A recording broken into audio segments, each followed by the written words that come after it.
determined by the Finance Commission. Okay, now we'll talk about the 15th Finance Commission. So the last Finance Commission under NK Singh, 15th Finance Commission, it has devolved a criteria for tax devolution between center and the state. And what has it taken into consideration?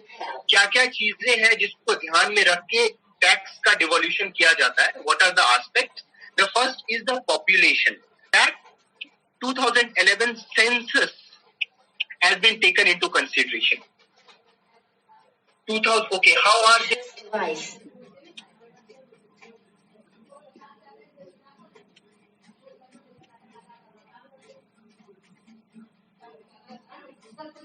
The Bluetooth device is ready to pair.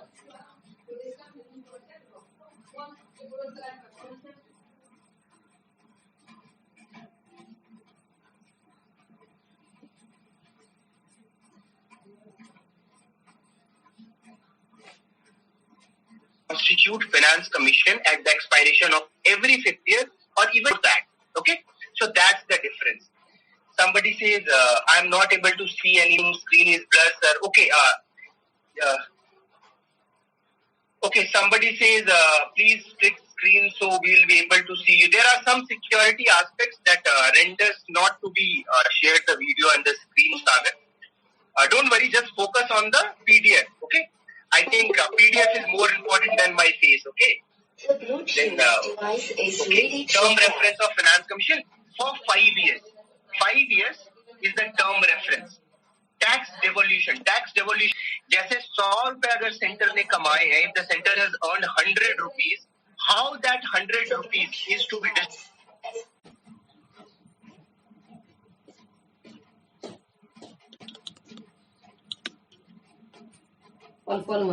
devolution. The Bluetooth device is ready to pair. Forest cover or green cover is also one of the criteria that has been taken. Then comes tax effort, means state कितना contribute कर रहा है tax collection में. How much is the contribution of the state for the tax collection? This is to compensate the states that collect more taxes as compared to other states. Vis-a-vis other states, if a state is collecting more taxes, logically it should get more tax devolution to its credit. Then comes the area of the state. Now, how big is the state? Again, on this depends so many things. Okay? So, what we need to remember is, you might be asked the question that Finance Commissions over the subsequent number of terms have increased the value of tax devolution to states. It will be a wrong statement. It will be a wrong statement because the recent Finance Commission, that is 15th Finance Commission, has reduced. It has reduced the vertical devolution. Vertical devolution means center और state के बीच कितना tax share होगा, उसको उन्होंने reduce किया है from 42%, which was in earlier 14th Finance Commission, to 41%, which is in 15th Finance Commission. The Bluetooth device is ready to pair. Okay, let me have a look. The Bluetooth. Any Finance Commission.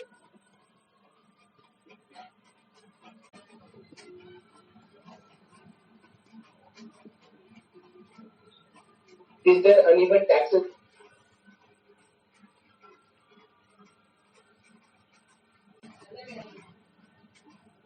Discuss this all day, okay? See what are the uneven tax distribution, which states are, like you would have seen the Andhra government retaliation a few years back towards center, wherein TDP government retaliated to the central BJP government. So there are various aspects, there are various debates about it, what should be the criteria, special category you would have heard. So yes, the Bluetooth device.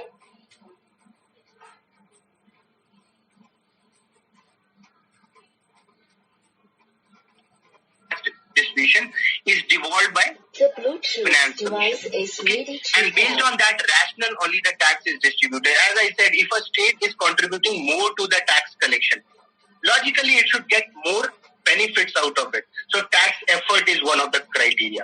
Similarly, if a state has more population, so say for example Uttar Pradesh, it has more population, so it will need more money to reach out to the social welfare policies that are there of the government. Okay. Tax effort again. Tax effort. Okay.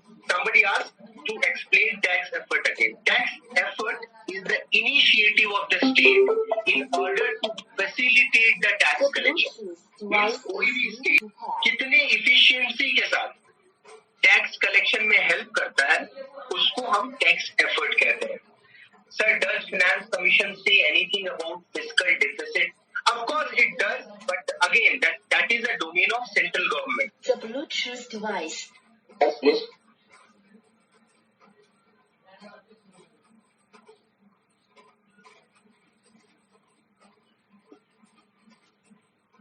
The Bluetooth Yes, somebody device is said ready to pair. Pradeep Gandhi, 41% is due to J&K. Yes, 41% tax devolution is due to J&K because J&K is now an union territory. Okay, J&K is now an union territory. So the devolution of this less 1% of devolution that is going to the center is denoted to the change of J&K from a state to an union territory. Good, Pradeep. Okay, we'll move forward. Okay, next topic we'll be taking now. GST Council. GST Council. Now, recently, what an interesting thing happened in the GST Goods and Services Tax Council is that for the first time, okay, there was voting done. Voting was done in GST Council, and that voting was done to determine the tax slab for lotteries. For lotteries, the first voting was done. Now again, GST Council, just like Finance Commission, is a constitutional body. And the article that governs this council is the Bluetooth device.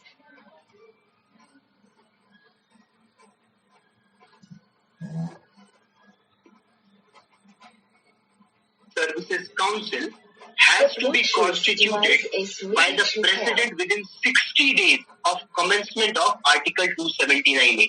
279A denotes to goods and services tax. Goods and services tax. And within implementation of GST Act, within 60 days, a GST Council was to be constituted. Now, what are the functions? Taxes first, cess, surcharge that are to be levied by the union, okay, state and the local bodies, all that which is subsumed in goods and services tax, all the indirect tax that are to be subsumed in goods and services tax are to be governed by GST Council. What should be the tax slab for them? Again, what are the goods that are to be exempted from taxation? That are to be exempted, means on which the taxes are not to be taken, are also governed by GST Council. Okay, so these are the two important factors, two important functions that whatever is going to be the tax slab of the union, state and local bodies in terms of all those indirect taxes that are subsumed under goods and services tax. And second, all those indirect taxes on goods and services which are to be exempted is governed by GST Council. Okay. Now, there are some special provisions for these states like Arunachal Pradesh, Assam, Jammu and Kashmir. Jammu and Kashmir is a UT. Still, Jammu and Kashmir will be taken into consideration. Manipur, Meghalaya, Mizoram, all the northeastern states and the Himalayan states. Why? Because these states need special incentives. These are geographically backward states. The geographical terrain is harsh. The development is, the pace of development is a little slow vis-a-vis the plains or the other southern states. So special provisions with respect to these states are also governed by goods and services council. Somebody says, please start GST again. Sorry, Rahul, we can't start it again. Last class when we finished it, the Bluetooth device is connected. Okay, this is a very simple topic. I'm taking it in too much of detail considering the fact that the recent development is important. So I would urge you to read. Lakshmikant. It will be clear. I think if you have missed something, please catch up from this point. GST Council is a constitutional body. It helps in determination of the tax slab for the goods and services tax. Also, exemption from the taxes are to be governed by GST Council. And third aspect is special provisions that are to be made vis-a-vis Himalayan states or northeastern states.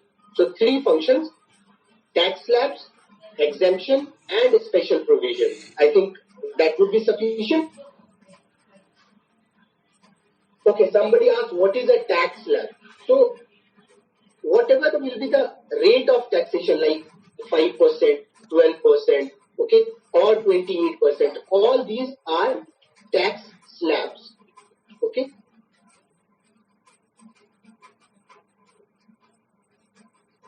Okay, somebody asked, is GST high in this state? It's not about GST being higher or lower. It's more about compensating the states for their losses. Okay, if some states are getting less revenue due to implementation of GST, how they are to be compensated. Okay.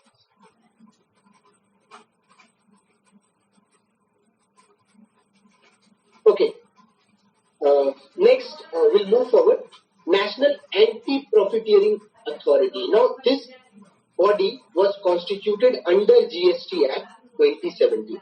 So, GST Goods and Services Act says that there should be a body that should be constituted, which is called National Anti-Profiteering Authority. Now, what is profiteering? If there, say, the cost of an item is 10 rupees. Now, due to reduction in the tax slab of GST, the cost of item has reduced to 8 rupees. Okay.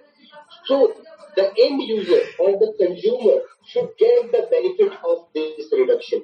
Means for the end user also there should be a reduction of 2 rupees. If this reduction is not facilitated, अगर prices में कमी आई है और ये कमी end user तक नहीं पहुंच रही है, तो जो भी the entity which is responsible for reaping that profit, जो भी उसका profit उठा रही है, उस पे check लगाने के लिए, in order to check those entities which are profiteering due to this measure, उस बॉडी को हम नेशनल एंटी प्रॉफिटियरिंग बॉडी कहते हैं, जो उन पे चेक लगाएगी. So if there is some profiteering happening and the benefit of reduction in tax does not reach the end user, the body that takes care of this is known as National Anti-Profiteering Body. So what is its function? Its function is that to ensure करना ये चीज कि the benefits of reduction in GST, अगर GST में कोई reduction हो रहा है, अगर taxation के कारण tax slab के rate के घटाए जाने के कारण अगर कोई reduction हो रहा है, तो rates on goods and services, whatever is the goods and services made by GST Council and proportional change in the input tax credit, जो भी tax credit में changes लाए जा रहे हैं GST Council के कारण, it should be passed on to the consumers. It should be passed on to the consumers. उसका benefit consumers को मिलना चाहिए. और ये कौन इंश्योर करता है? National Anti-Profiteering Authority. तो recent development क्या है इसमें? What is the recent development in this? That the tenure of National Anti-Profiteering Authority has been enhanced, has been extended for 2 more years. So for next 2 years, this authority will be functioning. So this is the recent development. Tenure of National Anti-Profiteering Authority has been extended by 2 years. This is the recent development. Okay. Yes, National Anti-Profiteering Authority finds its place in GST Act 2017. So you are right, it's a statutory body. What is a statutory body? Any body which is formed by virtue of a statute of law. A statute of law. Okay? So, and how is it different from constitutional body? Every constitutional body finds a place in the Constitution of India.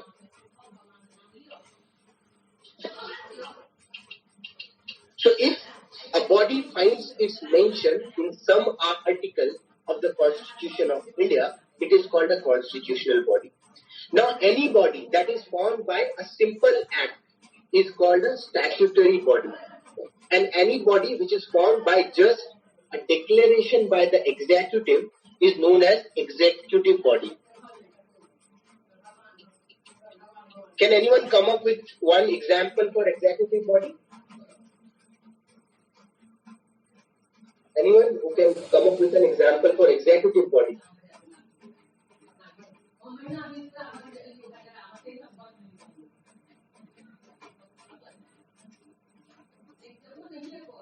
Okay, Samrat Avasti, what is cryptocurrency? We are getting back to that. I have already explained this, okay? So we'll get back to that, don't worry about it.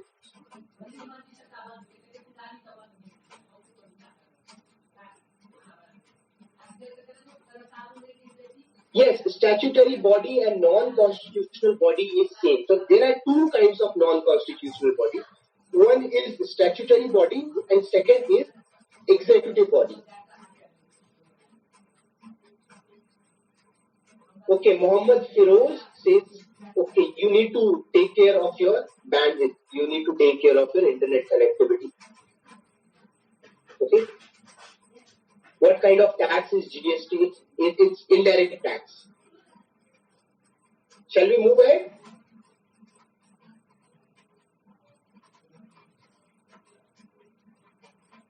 Yes, very good, very good. Good answer. Niti Aayog, correct. Niti Aayog is okay. Prime Minister, it's a wrong answer. Prime Minister, there is a mention of the Prime Minister in the Constitution. Tell me what article it is. Okay, UPSC is a constitutional body. UPSC is a constitutional body. Good.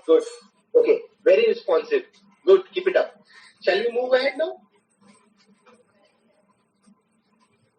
Okay, so we have already discussed cryptocurrency. I'll just explain it in short. Okay, something crypto refers to digital. Okay, digital. Okay, and currency refers to something which is a legal tender. Legal tender means recognized. Recognized for what? Recognized for transactions. Transaction. अगर cell और purchase of goods को facilitate कर सके कोई token, कोई भी token जिसको वहां की सॉवरेन गवर्नमेंट ने या किसी गवर्निंग अथॉरिटी ने रिकॉग्नाइज किया हुआ है, तो उसको लीगल टेंडर बोलते हैं. Okay, legally it is tendered to be used by people. So that is a currency. On digital platforms, it is not found in physical format. If it is found on a digital platform, say for example on your smartphones, on your computers, okay, over the internet, if the transaction is being made, that is known as cryptocurrency. Okay. Yes, cryptocurrency हो चुका है. Nikhil Tiwari, you are right, but there are so many people who have been asking this, so I'll just move ahead. Libra, we have discussed with the cryptocurrency by Facebook. They have come up with a wallet, digital wallet, जैसे आपका phone pay, Paytm है, वैसे ही Libra is the digital wallet, and Libra it is, which is the digital currency. We are moving ahead with Nandan Nilekani Committee. Nandan Nilekani Committee. Okay. Now, Nandan Nilekani, he is one of the founding members of Infosys. He is one of the founding members of Infosys, and he is also the have you heard about Aadhaar? He is also called Aadhaar के जनक बोला जाता है उनको. He is one of the minds behind establishment of UIDAI. Okay, so Nandan Nilekani committee was formed for what? On deepening digital payments. ये जो digital हम use करते हैं, digital payment methods हम use करते हैं, इसको हम कैसे और spread कर सकते हैं? How we are going to spread the ambit of digital payments. Okay, so that what should be the procedure, what should be the criteria, कैसे हम इस facility को और लोगों तक पहुंचा सके, इसके लिए कमेटी बनी थी, Nandan Nilekani committee, and it has come up with certain advice or certain recommendation. The first recommendation is that Indian payment system, India में जो भी अभी नए payment system जैसे Green UPI है, you must be using. Rupee card आया, okay? So that should be internationalized. That should be institutionalized in other countries as well. Internationalization. इससे क्या फायदा होगा? जो विदेशों में रहने वाले इंडियंस हैं, the expatriate और the overseas citizen of India, और या फिर जो लोग इंडिया में remittances भेजते हैं, अपने घर वापस अपने फैमिली को पैसे भेजते हैं, उनके लिए easy accessibility हो जाएगी. Okay? They will have ease of accessibility.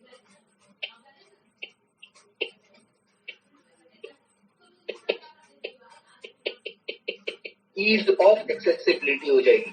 Okay, so that is one benefit. So Nandan Nilekani committee has came up with recommendation that we should internationalize Rupee card and UPI facility.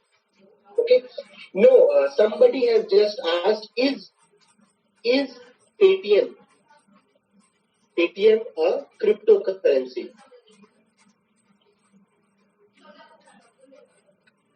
Now इसका answer तो बहुत simple है, but I would ask the same person, S Gaur, I would ask you, ma'am, to please look at this line. This is the first and this is the second. The difference between this is the answer to your question. Okay? Libra is a digital asset belt and Calibra is a digital wallet. There lies your answer. I think you will be able to find. If not, you can tell me at the end of the session. Okay? Now the second point that Nandan Nilekani committee came up with is that import duty, whatever the point of sale machines you would have used, you would have swiped your card at various locations. All those machines that are used are called point of sale machines. So point of sale machines, there is an import duty of 18% that is levied on it. Import duty of 18%. So Nandan Nilekani committee has suggested that 18% import duty should be reduced to nil.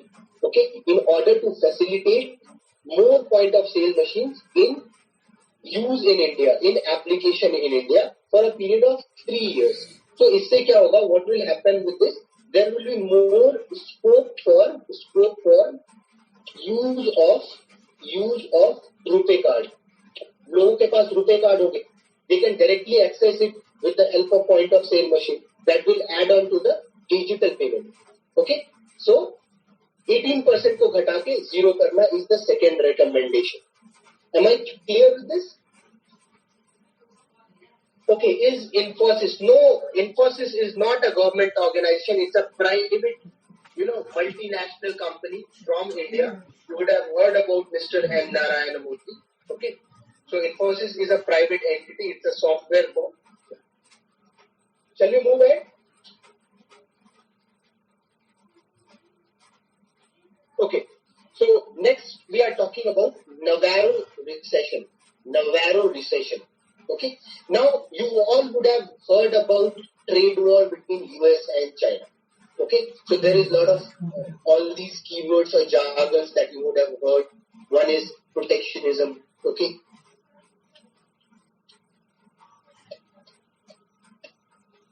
protectionism. Then you would have heard about the policy of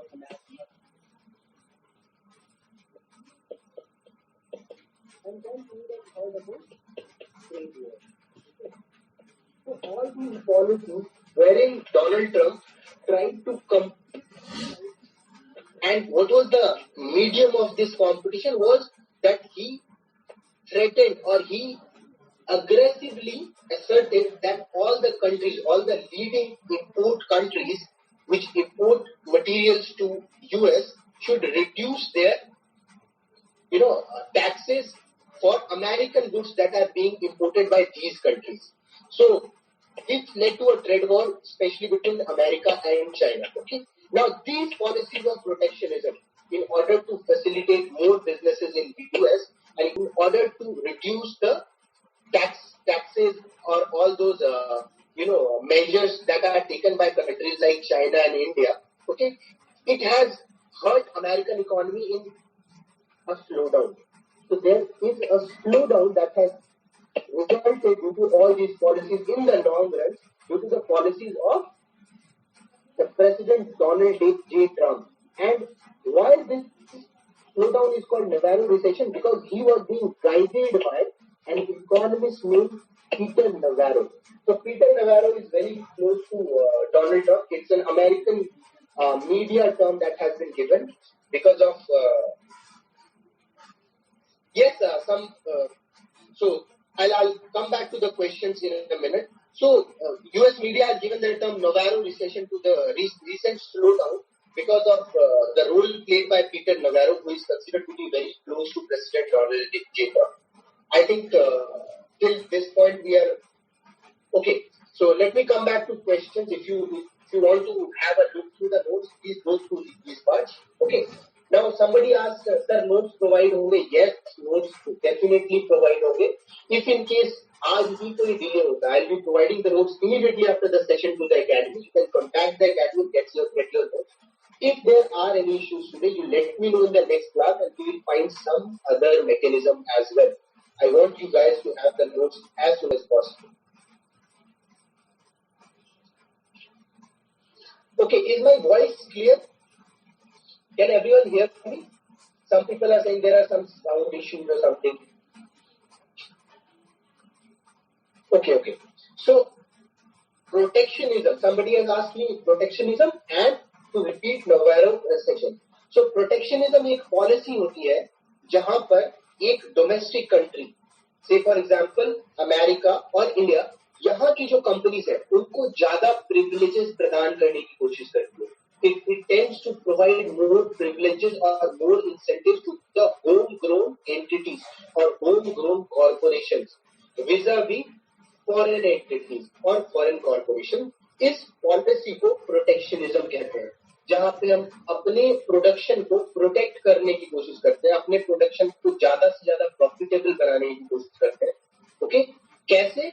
bye differentiating them, उनमें और जो विदेशी products है उनमें एक difference create करके. वो difference कैसे क्रिएट कर सकते हैं आप? टैक्सेशन, टैक्स स्लैब्स में चेंजेस करके, टैक्स बढ़ा के, टैक्स घटा के, इंसेंटिव्स प्रोवाइड करके, सब्सिडीज प्रोवाइड करके. So these policies are known as protectionism. Now, because of protectionism, America first and trade war between America and China, okay, there came a recent slowdown in American economy, and now you can see it has spread throughout the world courtesy novel COVID virus. So this recession that has came up in US has been coined as Navarro recession by US media. इसको Navarro recession क्यों कहा जाता है? ये नाम लिया गया है पीटर नोवारो, जो कि एक अमेरिकन इकोनॉमिस्ट है. He is very close to POTUS, that is President United States. Okay, he is very close to President United States Donald J. Trump, and his suggestions or his advices are deemed to be responsible for the recent slowdown. That's why it is called Navarro recession. Okay, I'll move forward now. Next, we are talking about Hong Kong Convention. Very important, Hong Kong Convention. Okay, this one, Hong Kong Convention refers to the ship wrecking industry. जो बड़े-बड़े ships, पुराने ships. Okay, point of sale. You don't need to write it again and again, Ricky Kumar. Point of sale machines, जो आपने petrol pumps पे, different restaurants में, shopping complexes में, big बाजार में, अगर आपने देखा होगा एक मशीन होती है जिस पे आप अपना कार्ड स्वाइप करते हैं, then your transaction, after putting your pin, the transaction is successful, the money is debited from your account. That machine is known as point of sale machine. Okay.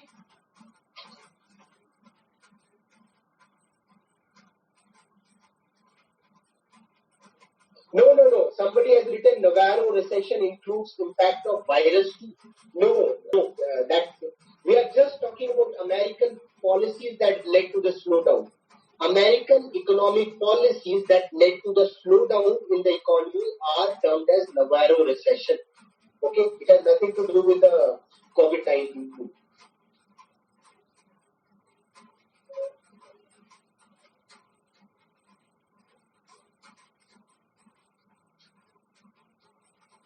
Okay, Saurabh Shah, I'll deal with your question at the end, okay? Because we are way past that. We are way past GST, so I'll deal with your question later. So, okay, let's move to the Hong Kong Convention, which is with ship wrecking industry. So, बड़े-बड़े ships होते हैं, पुरानी ships होती हैं, which are non-functional. They are dismantled, and all the metal and all the equipments are taken out, and they can be downstream or they can be refurbished to be used in different industries or in different aspects. Say for example, अगर ship में बहुत सारा steel है, that can be reused in any other sector. So India is one of the leading countries in terms of ship wreck industries. Shipwreck industry, India is a leading country. Okay, India is a leading country in terms of shipwrecking industry. Okay, and now Hong Kong Declaration or Hong Kong Convention, it deals with specifically the international standards. What should be the standard of and what should be the statutory mechanism? क्या rules होने चाहिए, so that there should be a uniformity between different countries in terms of shipwrecking. This convention was adopted in 2009. Okay, and this convention is convened by कौन सी agency है जो इसके पीछे है? That is International Maritime Organization. Now you need to remember the specialized agencies of United Nations. So you might get a question that which of the following statements are true about International Maritime Organization, and they'll ask you whether it convenes the Hong Kong Convention on Shipwrecking or not. Is it a specialized agency of UN or not? So questions like this. Okay, I hope I'm clear to this point. What is shipwrecking? What is the name of the convention? Hong Kong Convention deals with shipwrecking industry or ship dismantling. उसके अंदर का जितना भी लोहा, लक्कड़, steel जो भी है उसके अंदर का, उसको dismantle करके और reuse करना, refurbish करना is part of shipwrecking industry. Now, India में shipwrecking industries कहाँ पर है? I'll tell you. The first one is Alang in Gujarat. Alang in Gujarat. So Gujarat में there's a place called Alang. Now Alang कहाँ पर है? Say for example, this is the Saurashtra region of Gujarat. Okay, this is the Saurashtra region of Gujarat. This is the Ran of Kutch. So over here, this is Gulf of Cambay.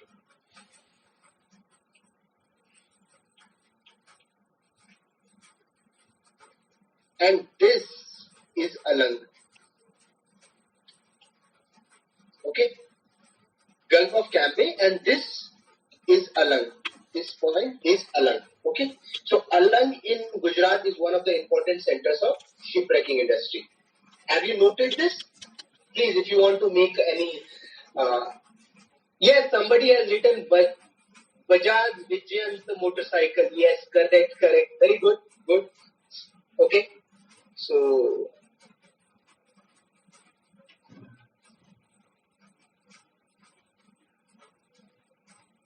Okay, we are.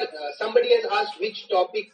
Okay, I mean with the word loha lakkad, I mean all the dismantled part of a ship. Steel हो गया उसके अंदर के all the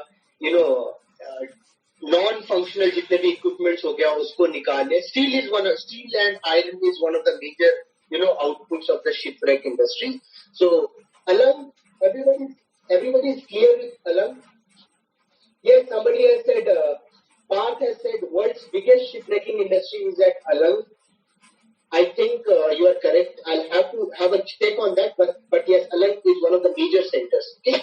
Now, next we have Mumbai port. I don't think I need to tell you where Mumbai is. Okay. Then we have Alikal in Kerala.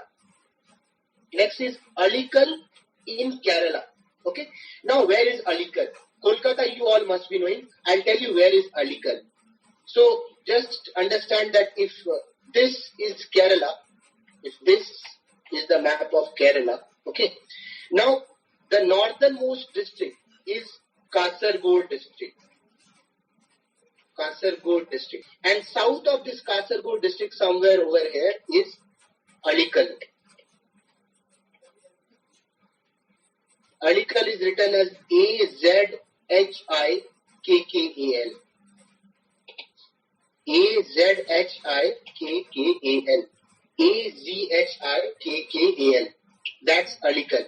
So if you want to note down, because I'll be taking your geography current affairs also. So Alikal is south of Kasargod. The northernmost district is Kasargod district and south of Kasargod is Alikal. Okay? That's in Kerala. Am I clear? Yes, correct. Haldia Port on Kolkata. Okay. Okay.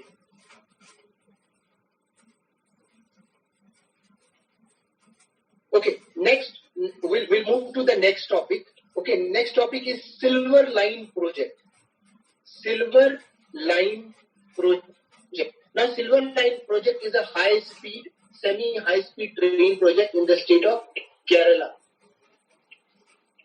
Okay, Kerala is also called God's own country. You must be knowing. Okay, Kerala. It is semi-high-speed project. There has been a joint venture between Ministry of Railways and the Kerala government. So it is a state-wide project of semi-high-speed train. Kahan se kahan tak? From which place? Kasargod. I just told you where Kasargod is. In the north to Kochuveli, which is in Thiruvananthapuram. Kochuveli. So if, say example, this is the, say for example, this is the map of India, okay, from this point, Kasargod to Kochuveli, which is in the south, okay, Thiruvananthapuram, these 2 points, there will be high-speed, semi-high-speed trains that will be run by the state government, is Silver Line Project, okay, Silver Line Project. Are we clear? Okay, somebody says Alikal is in south of Kasargod district. Kasargod district, we are just discussing. Kasargod district के south में पड़ता है Alikal. आप map पे एक बार check कीजिएगा. Just have a check on the map. Mark it on your map. Please keep your atlas with you. Okay. Heads up, we are going to talk about wetlands now. We are going to talk about few wetlands that have been added. Please keep your atlas ready with you. Please keep your atlas ready with you. Okay? Okay, I'll move to the next topic now. Okay, next is Ice Dash. Now this topic pertains to my department. Okay, that is Indian Revenue Service, Customs and GST. Okay, so dashboard. It's a dashboard. It's an interface, digital interface online of Indian Customs. Indian Customs. कहाँ पर? Seaports पर. Seaports और airports पर कोई भी goods आ रहा है, whatever goods is incoming or outgoing, so public can see the daily custom clearance time. उसको clear होने में, उस port से clear होने में या उस airport से clear होने में, how much time does it take? Can be visualized on an interface, on a digital interface, जिसका नाम है Ice Dash. Okay, so Ice Dash is a dashboard of Indian Customs, helping in the public to see the daily customs clearance time. कितना time लग रहा है custom में clearance लेने के लिए ऑफ इम्पोर्ट कार्गो, जो भी कार्गो इंडिया के अंदर आ रहा है उसको क्लियर होने में कितना टाइम लग रहा है, कहाँ पे? At the sea ports and the airports. Am I clear about it?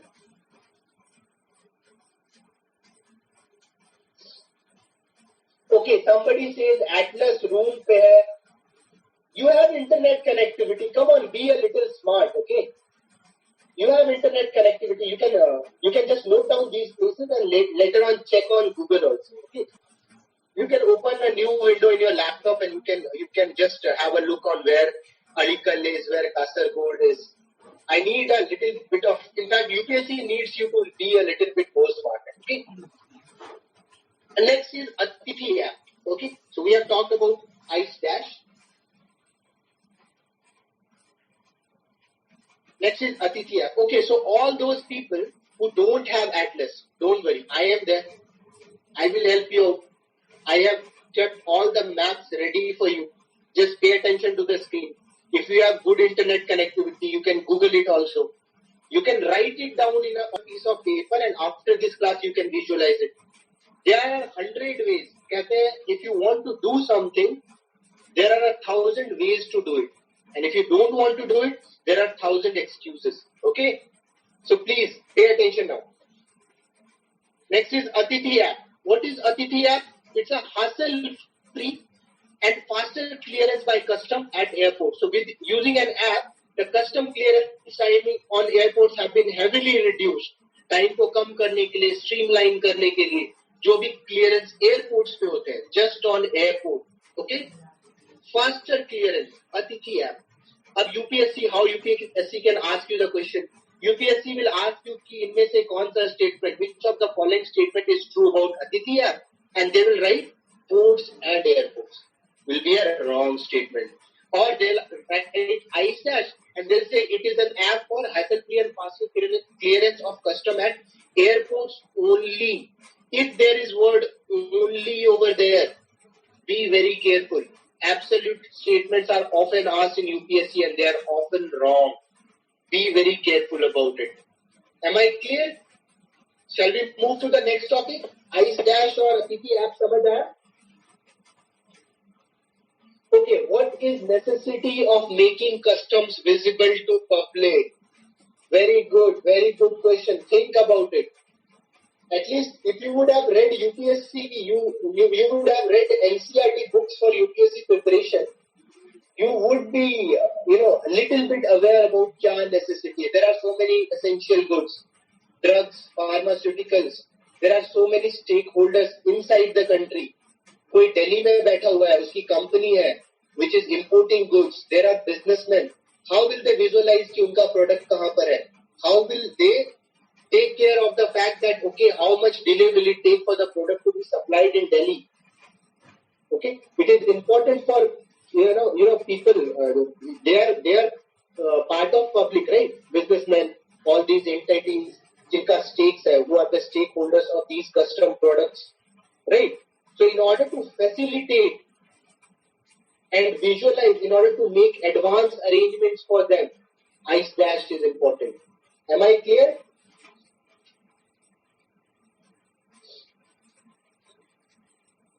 Ice dash once more, please. Okay.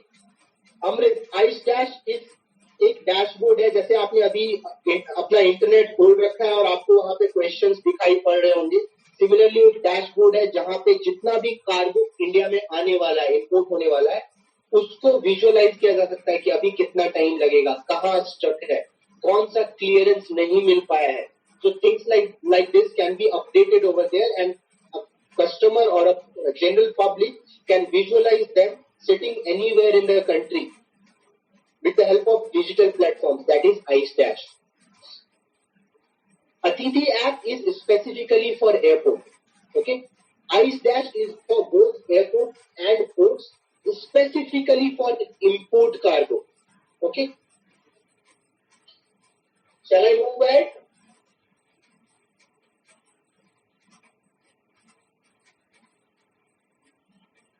Okay, why Hong Kong Convention is in news now?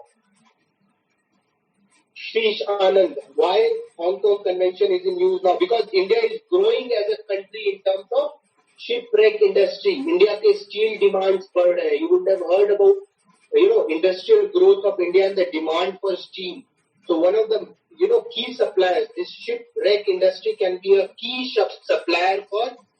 This can be a key supplier for steel.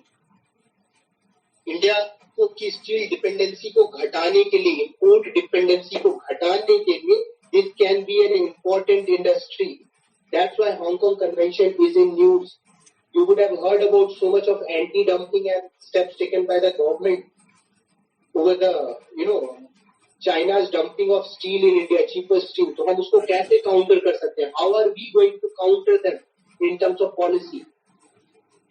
हम एक alternate तरीका ढूंढ सकते हैं steel production का. What is that? Shipwreck industry. So that is how we can, reduce our import burden.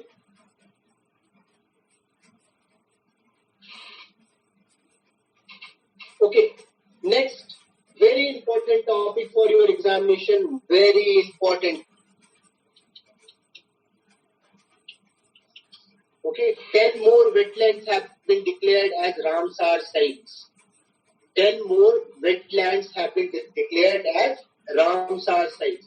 तो first हम लोग देखेंगे रामसार साइट्स क्या होते हैं, देन हम देखेंगे कि वेटलैंड्स के क्या बेनिफिट्स हैं, why they are so much in, why they are so important, okay, and then we will see वो 10 नए वेटलैंड्स कौन से हैं। What is your job, what is your homework?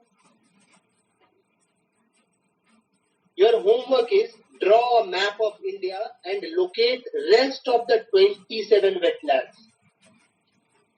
बाकी के 27 वेटलैंड्स कहाँ पे हैं उसको आप घर जाके विजुअलाइज कीजिएगा जो पुराने हैं, and rest 10 new I am going to tell you, okay. Now first, what is Ramsar convention?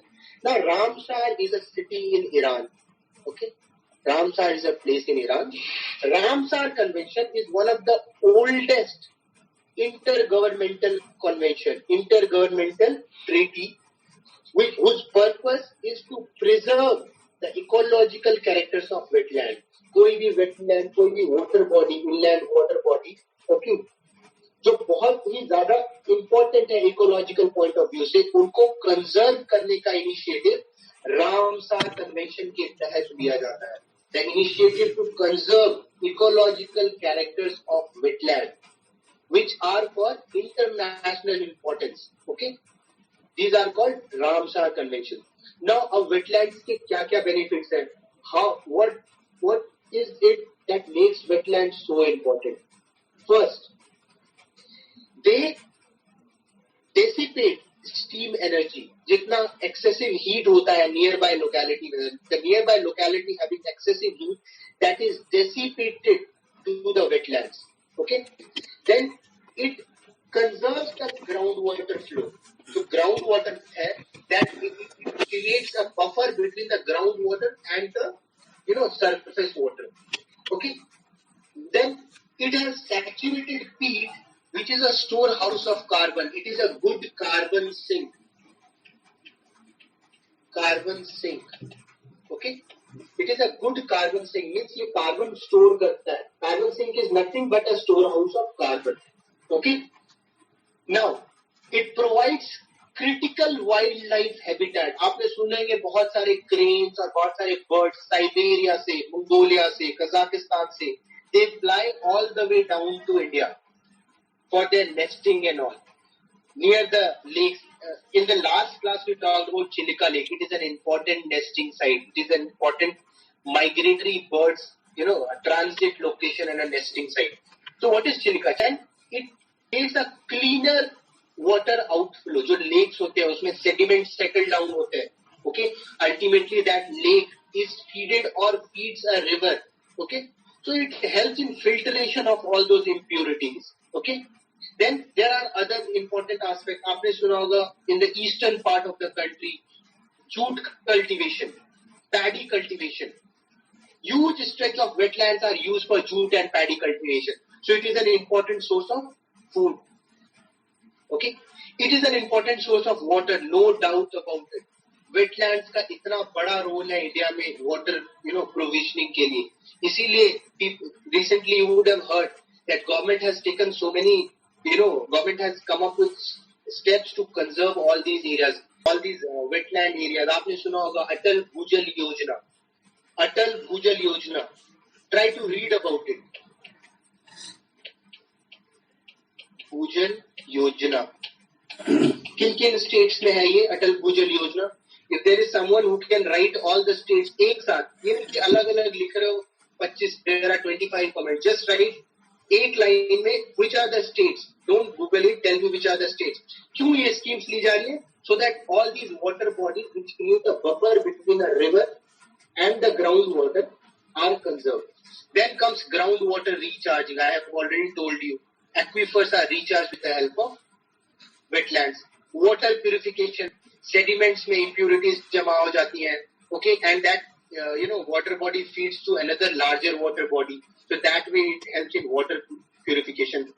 Flood moderation, very important. Flood moderation. ये जो water bodies हैं, ये जो wetlands हैं, they act as a buffer stop. Okay, उनके जो nearby areas, catchment area होता है, उसमें excessive water store होता है. So that water does not intrude into the रिहायशी इलाके जिसको बोलते हैं residential areas. You would have heard about Chennai floods, right? Chennai floods. Okay. One of the major reasons why Chennai floods occurred is because अभी से करीब 15 साल पहले Chennai had more than 500 wetlands. 500 से ज़्यादा छोटे-छोटे water bodies थे. Okay. Now they have reduced to less than 200. Okay. One of the major reasons all these areas have been heavily encroached upon. So अगर हम wetlands के areas को encroach करेंगे, there will be problem of something called urban flooding. आपने सुना होगा ये term, urban flooding.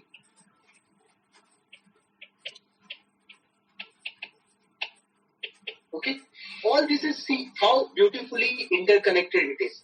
अगर wetlands को conserve करेंगे तो पीने के लिए पानी होगा, ground water होगा, flooding नहीं होगी. Okay, और बचे हुए रहेंगे.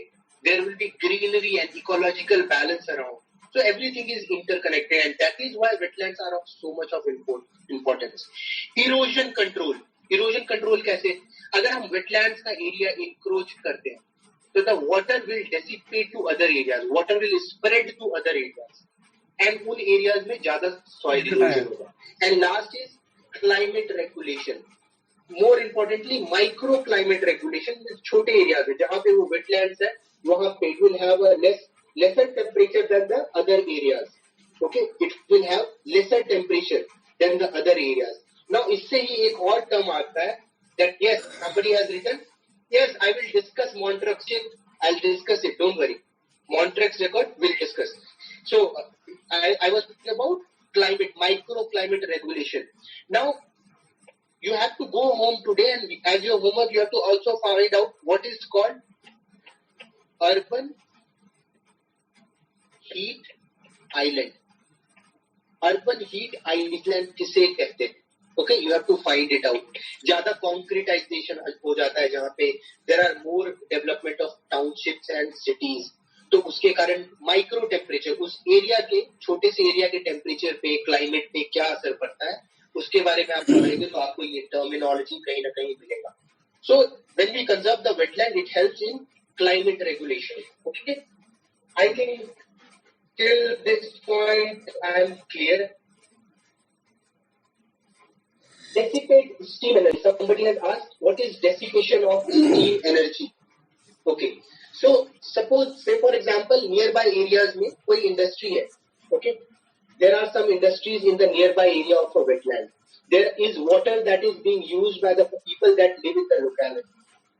So ये जो water which is for public consumption, ये use होके sewers के द्वारा, नालों के द्वारा, tunnels के द्वारा इन areas में आके मिलता है.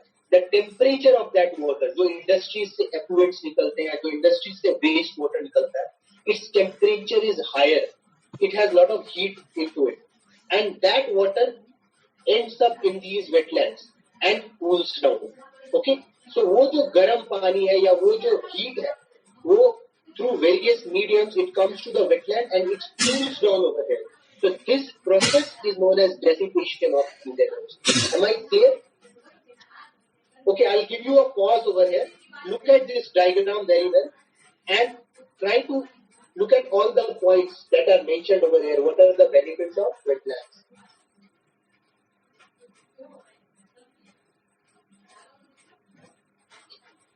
Okay, Amritesh, very good. Very Gujarat, Haryana, HP, MP, Karnataka, Maharashtra, Rajasthan, UP.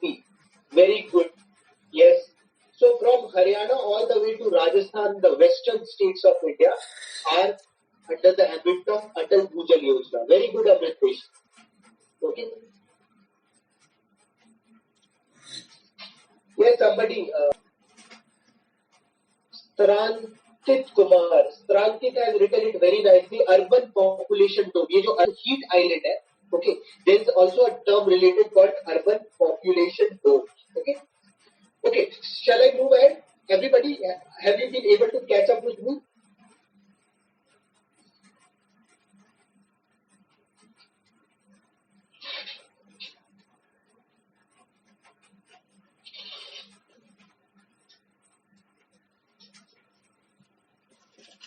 Arjita, yes, you are right.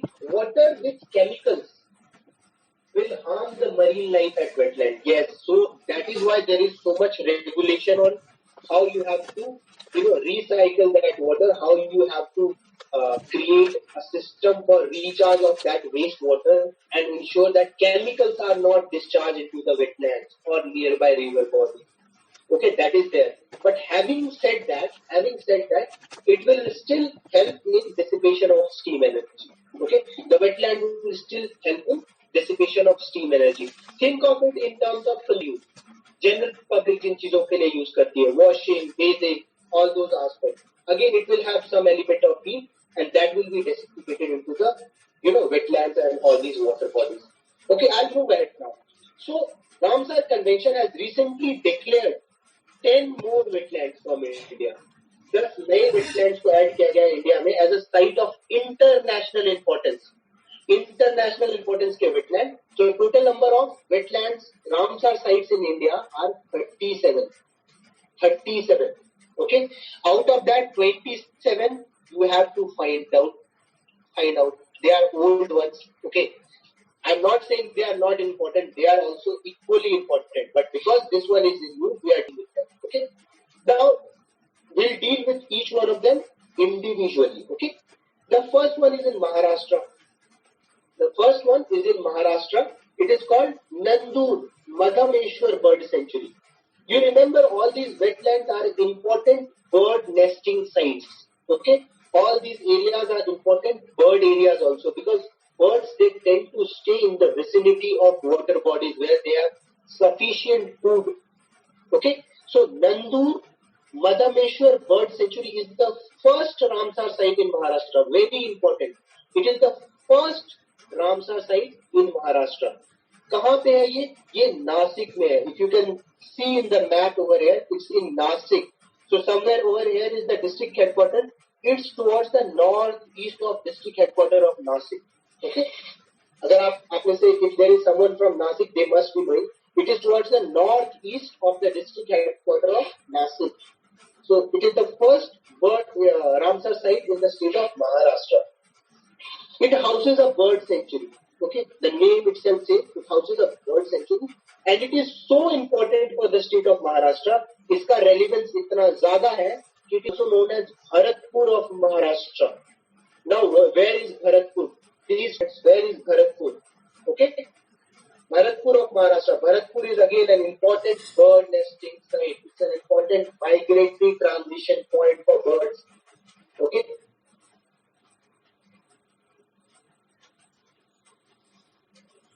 Yes, Sumit, very good. You know all the Ramsar sites, but keep it to yourself. This is your homework, okay? Not being asked to be written in the comment section, but nevertheless, good, okay? Shall I move ahead? Everybody noted the first one, Nandur Madhameshwar Bird Sanctuary, which is in the state of Maharashtra. It is first in this state, okay? Yes, Rajasthan, correct. Bharatpur is in Rajasthan. Keep it up, guys. Very good. Chetan, Adarsh, okay, Shritanya, I'm sorry if I'm not correct with that name. Anju, very good. Okay, I'll move ahead. Okay, the first one we have taken into consideration. Then there are 3 new wetlands in the state of Punjab. In the state of Punjab, you have 3 new wetlands that have been added. Okay, we'll talk about them one by one. The first one is Keshopur Maini Community Reserve. Keshopur Maini Community Reserve. It's in the Gurdaspur district. You all would have heard about Gurdaspur district. Okay. Now, it is the first ever notified community reserve of India. ये इसलिए important हो जाता है. In all these notes, what I have done is I have written one of the catch phrases or one of the important aspects. क्यों ये wetland ऐसे भी important था without being named as a Ramsar site. So, for example, Keshopur Maini is the first ever notified community reserve in India. Community reserve क्या होता है? एक localized area में the people who are part of that community help in the growth, conservation, okay, of a reserve area. Okay, reserve areas are declared by state government. State government declare करती है, but it is maintained by both locals and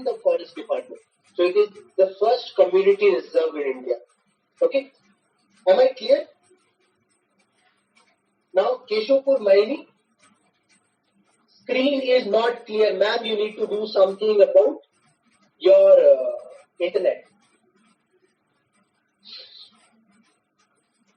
Okay. For other people, is it clear? Shall we move to the map?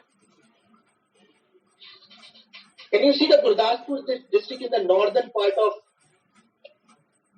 northern Punjab? Gurdaspur district in Punjab is also famous for woolen textiles. There's a place called Dhariwal in Gurdaspur. Dhariwal. It is famous for woolen textiles. Let me know how many of you know about it. Pathankot, which is the northernmost district of Punjab, was a part of Gurdaspur. Pathankot, which is now a northernmost district of Punjab, was a part of Gurdaspur district earlier. People from Punjab, let me know if I am wrong. Okay, so Gurdaspur district has the first one, Keshwapur Maini Community Reserve.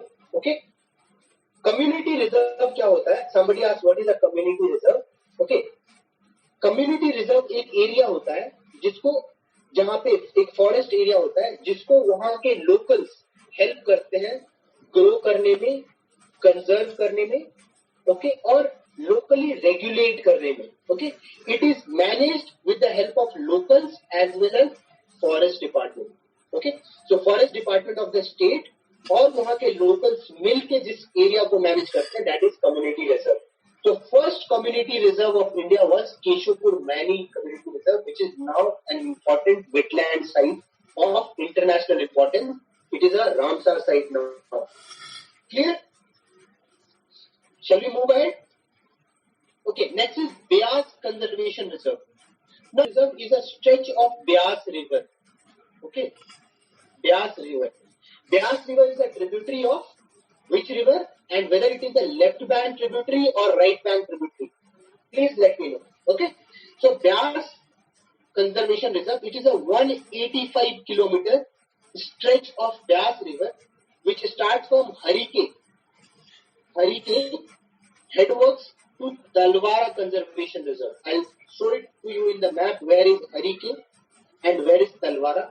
Now Harike is also important. Okay, Talwara is also important. Harike is also known as Hariki Patan. Okay, Hariki Patan. Okay. Now, where is it located? So, Harike is located in Firozpur district. It is located in Firozpur district. And Talwara is located in Hoshiarpur district.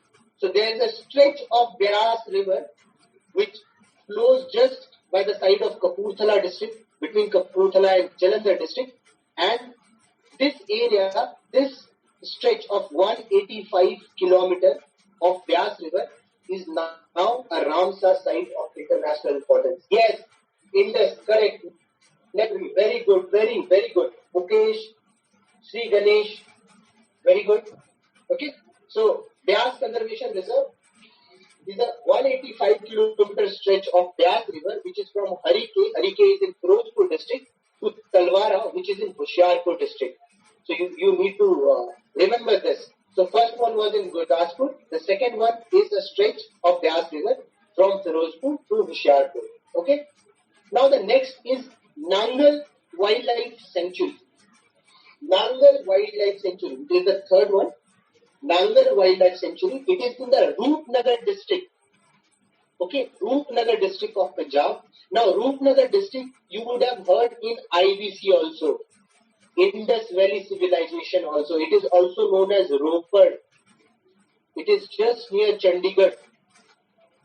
Ropar near Chandigarh is also called Roopnagar district. Okay, where is Roopnagar? See, Roopnagar district. I hope everybody is able to, everybody is on same page with me. Here it is, Roopnagar district. Where is Chandigarh? Over here. It is also known as Ropar. Okay, so this is the third one. Now, why is this famous? Nangal Wildlife Sanctuary. Why is it famous? Because it has the threatened species of Indian pangolin. Pangolin के लिए बहुत famous है और pangolin क्यों important है अभी right now. Why it is so important? It has something to do with the news regarding COVID-19. Okay, pangolins and Wuhan. Okay, just go through the internet, find the news related to pangolin. So Indian pangolin is found at Nangal Wildlife Sanctuary, which is in the Ropar district of or Roopnagar district of Punjab. Am I clear till this point? Anyone having any doubts?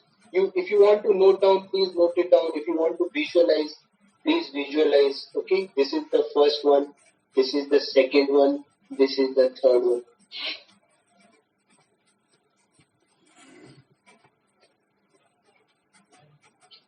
Sir, screen is very small. I have no answer to that because this is the maximum that the screen can be. Okay.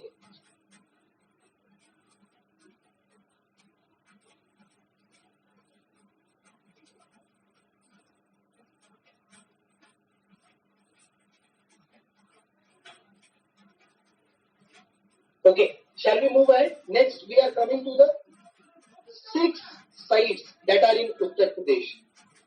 In the state of Uttar Pradesh, there have been 6 new additions to the Ramsar sites. Don't worry, these notes will be provided to you immediately after the class. If this note is not provided, I think it will be provided. Don't worry about it. We'll find a way to provide you all the notes right on time. Okay, don't worry. So the first one is Nawabganj Bird Sanctuary. Nawabganj Bird Sanctuary. इसको हम लोग Chandrashekhar Azad, see, it is written over there. Chandrashekhar Azad Bird Sanctuary भी बोलते हैं.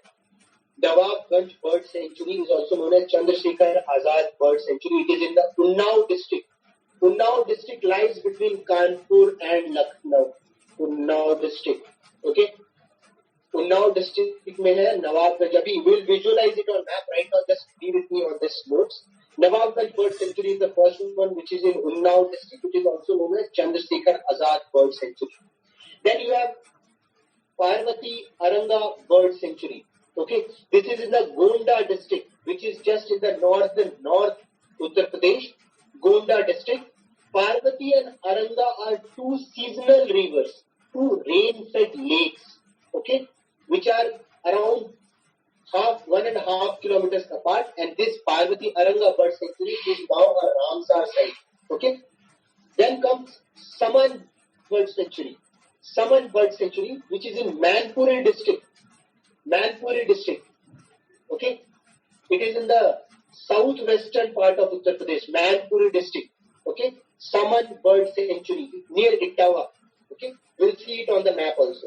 It was notified in 1990. Okay, it has one of the large population of cranes. Cranes are over there. Saras cranes are also found over there. Then you have Samaspur Bird Sanctuary. Samaspur Bird Sanctuary. It is in Raebareli district. Samaspur Bird Sanctuary is in Raebareli district. Then you have Sandi Bird Sanctuary. Sandi Bird Sanctuary is in Hardoi district. Hardoi district, again we'll see it is very near to the state capital of Uttar Pradesh, which is Lucknow. Now it is an important bird area. All these are important bird areas. I have told you wetlands are one of the important homes to all the birds, whether migratory or whether endemic birds. So it is an important bird area declared by Bombay Natural History Society. Bombay Society of Natural History has declared it as an important bird area. Okay. And the last one is Sarsai Nawar Lake. Sarsai Nawar Lake, which is in Itawa district. Again, Itawa is near Nanpuri only. Okay. Itawa district of Uttar Pradesh. It has 2 small lakes that attract Saras cranes. Cranes ke liye, white ibis and other water birds in large numbers. It is again a migratory site. Migratory bird site. Okay. So these are 6. Have a look at these. If you want to take any notes, please take any notes, and then we'll look at them on the map. Okay, somebody asked, how can a rain-fed lake be wetland? How can it not be a wetland? What is the problem? What is the criteria of a wetland? It is a sink of it is a water body. It is a sink, a water body that stores water, whether seasonal or whether perennial, immaterial. I told you even the paddy cultivation areas can be wetland.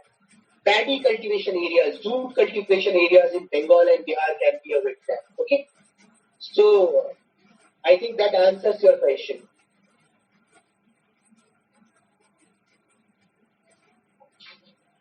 Okay, what is the difference between wetland and Ramsar sites?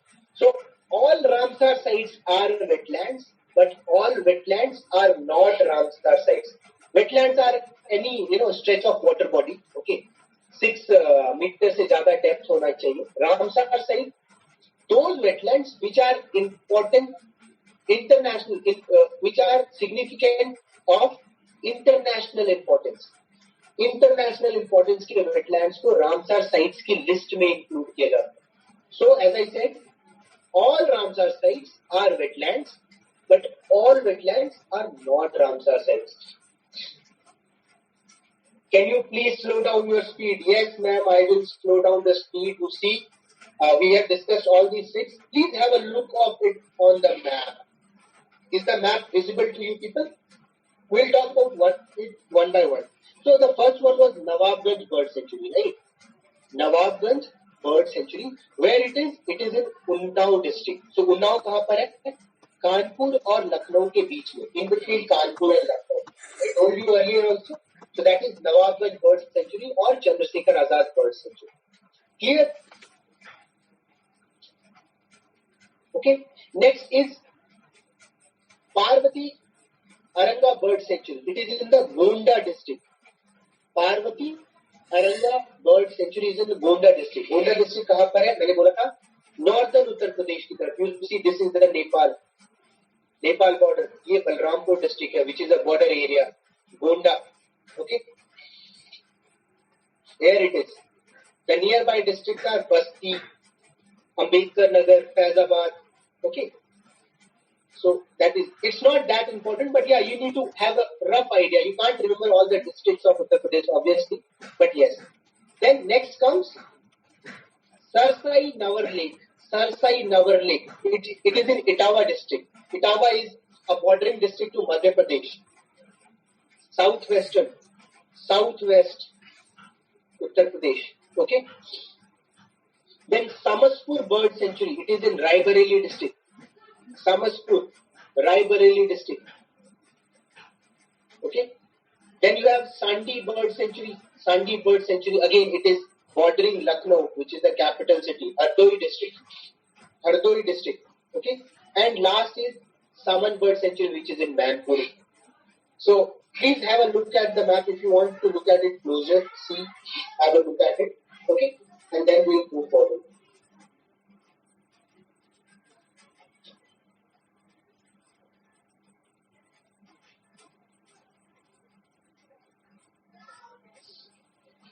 Yes, correct.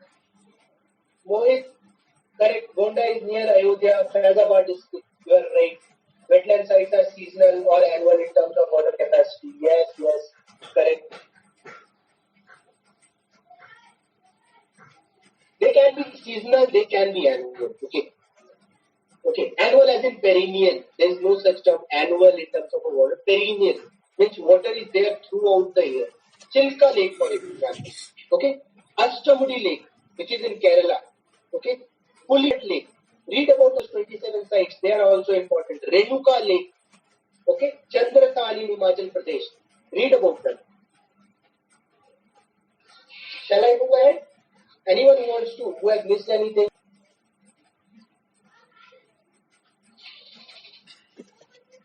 Please take a minute and go through this once again.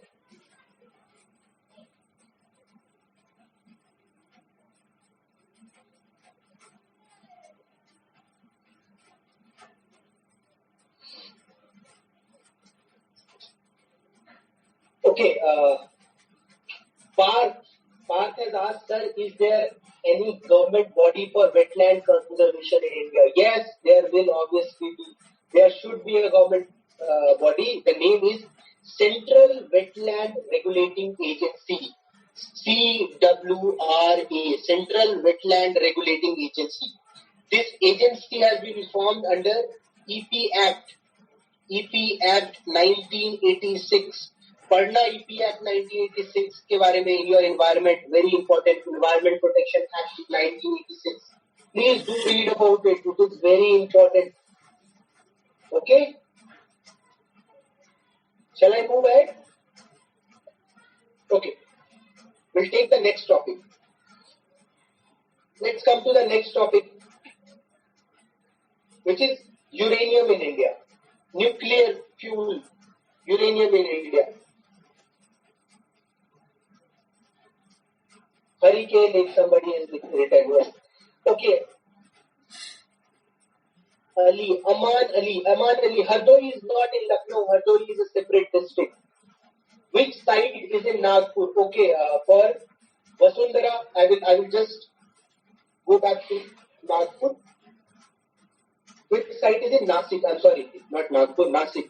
It is Nandur Madhameshwar Bird Sanctuary. Nandur Madhameshwar Bird Sanctuary. Okay. Vibhuti Makwana. Repeat once again, please. Which part? It's a whole topic which took me half an hour. Sorry. You have to be very specific. Next page. Okay. If you want to note down something from please do note.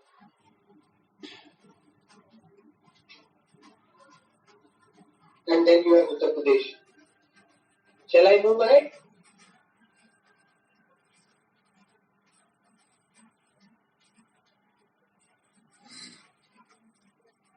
Okay, before we move to uranium provinces, because somebody asked this question, I will deal with it. There is something called Montreux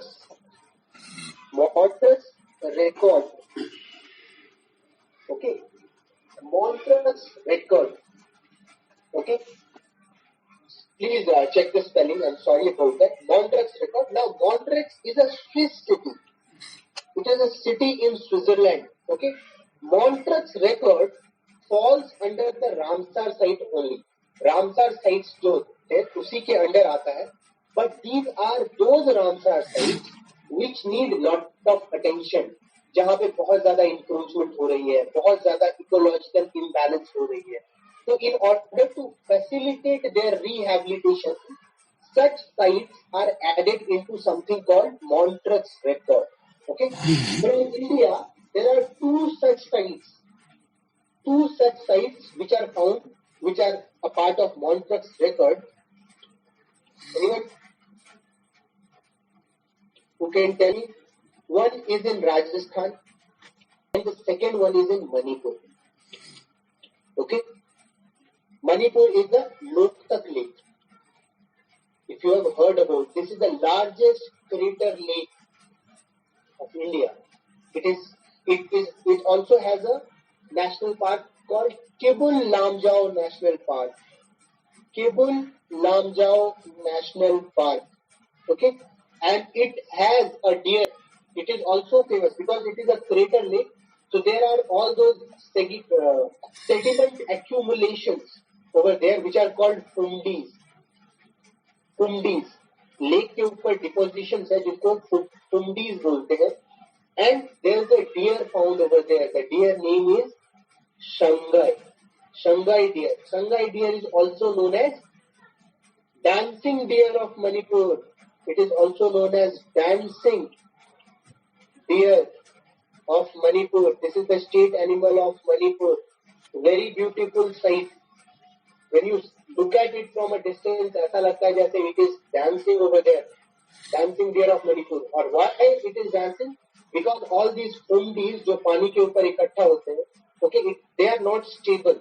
So the Shanghai deer tries to balance itself over the moving fumdis, and that's how it looks like dancing. If somebody happens to travel to Loktak Lake, there is an important monument dedicated to Subhash Chandra Bose over there. A Second World War memorial is there, first dedicated to Subhash Chandra Bose, just nearby Loktak Lake. Okay, very beautiful site. Rajasthan. Now, let's come back to the second site. I think I have given much detail regarding Loktak Lake. It is in Montreux record, which means it needs lot of conservation. There is lot of encroachment over there. Okay, encroachment से आता है India's first mobile aquatic school was opened over there. India's first mobile aquatic school was opened at Loktak Lake. Okay, Montreux record I have just told. Okay.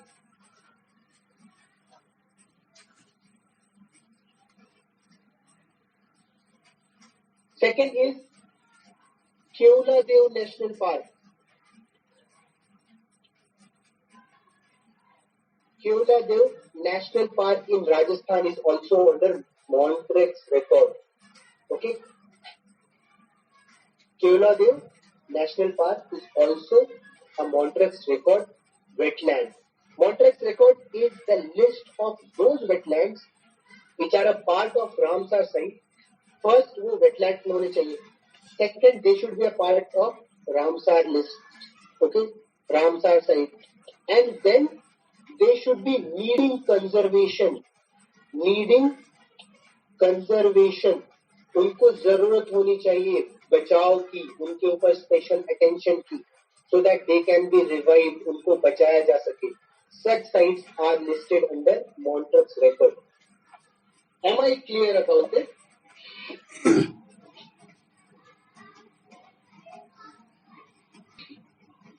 Shall we move to the next topic, everyone?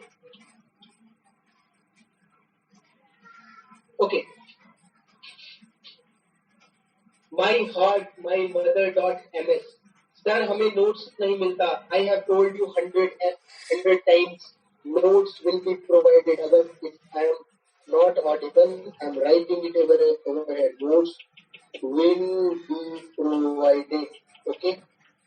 Notes will be provided. I will make sure of it today. Today I will make sure of it. I will pass on your message over there. अगर आज message pass करने पे भी if you don't get the notes, in the next class we will find some mechanism to provide. कोई और alternative ढूंढ लेंगे. Okay. But for today, bear with me today. Notes will be provided. Okay. Okay. Now I am moving forward. Major uranium provinces in India. Uranium is very important in order to ensure the energy sufficiency of our country. Nuclear power reactors जो India के हैं उनके किसी के लिए work करने के लिए अभी इंडिया को क्या करना पड़ता है? इंडिया को कजाकिस्तान से, कनाडा से, all these countries they supply uranium to India. Okay. So अभी इंडिया में यूरेनियम कहाँ से प्रोड्यूस होता है? It is produced in Jaduguda mines. Jaduguda कहाँ पे है? जादूगुड़ा सदर्न झारखंड में है. This place Jaduguda. डिस्ट्रिक्ट का नाम क्या है? सिंहभूम. SHINGHBHUM. सिंहभूम डिस्ट्रिक्ट बहुत इंपॉर्टेंट डिस्ट्रिक्ट है. In your modern history also you would have heard about Munda rebellion. Okay, you would have heard about Orao rebellion. It is very important for your preliminary examination. Singhbhum is important in your geography also or in your economics also because it is the sole producer of uranium right now. But apart from this, apart from Singhbhum, it is expected or it is being said that there are various uranium provinces in our country. There are various uranium provinces in our country, areas where probably uranium must be there. The first one is Mahadek Basin, which is in Meghalaya. The state of Meghalaya is suspected to have huge reservoir of uranium. Okay, Mahadek Basin. Okay, apart from that, the Mahanadi Basin of Chhattisgarh and Odisha. Mahanadi Basin of Chhattisgarh basin भी जिसको बोलते हैं. Okay, Mahanadi basin is also expected a lot of uranium. Then you have Kadapa Basin. Kadapa again very important in your geography paper. Kadapa. Okay, कौन सा reason है? It is the southern Telangana or central Simandhara region. I will write it Southern Telangana plus Central, Rayalaseema region. I'm so sorry, it's not Simandra. Rayalaseema प्लेटू भी बोलते हैं इसको. Okay, Rayalaseema reason को Kadapa region कहते हैं. You don't need to go into the individual details. Okay, but yes, if you are over enthusiastic, you can remember all that also. Just need to remember the major provinces. Then you have Bhima Basin in Karnataka. Bhima, it's an important river in the state of Karnataka and Maharashtra. आपको comments में ये बताना है कि भीमा किसकी tributary है. It's an important tributary to which river. Okay, next is Aravalli hills in Rajasthan. So this is the Aravalli hills all the way up to Delhi. Aravalli hills. Okay, इनको Aravalli hills को हम ओल्ड फोल्ड माउंटेन्स भी बोलते हैं. ओल्ड फोल्ड माउंटेन्स भी बोलते हैं. So Aravali Hills is also expected to have. Yes, somebody has said, Meenakshi Dixit has said we import it from Australia as well. Yes, we do. Correct. Okay. Are we clear to this point? So the first one is in Jharkhand, southern Jharkhand, that is Simbhum district. Second is Meghalaya, Mahadev Basin, which is, somebody has written west of Khasi Hills. Okay. Third is Kadapa region. Fourth is Chhattisgarh Basin. Fifth is Aravali Hills, and sixth is Bhima Basin. Okay, Bhima Basin lies in Karnataka. Bhima is an important tributary of Krishna River. Okay, so are we clear till this point? Anyone having any doubts? I'm trying to be slow so that you take your time. Yes, Krishna River, very good, very good. It's a tributary of Krishna. Well done.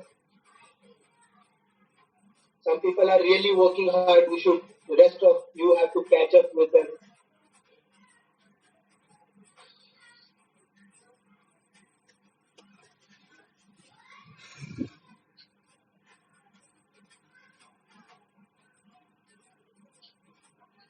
Okay, so I'll move ahead.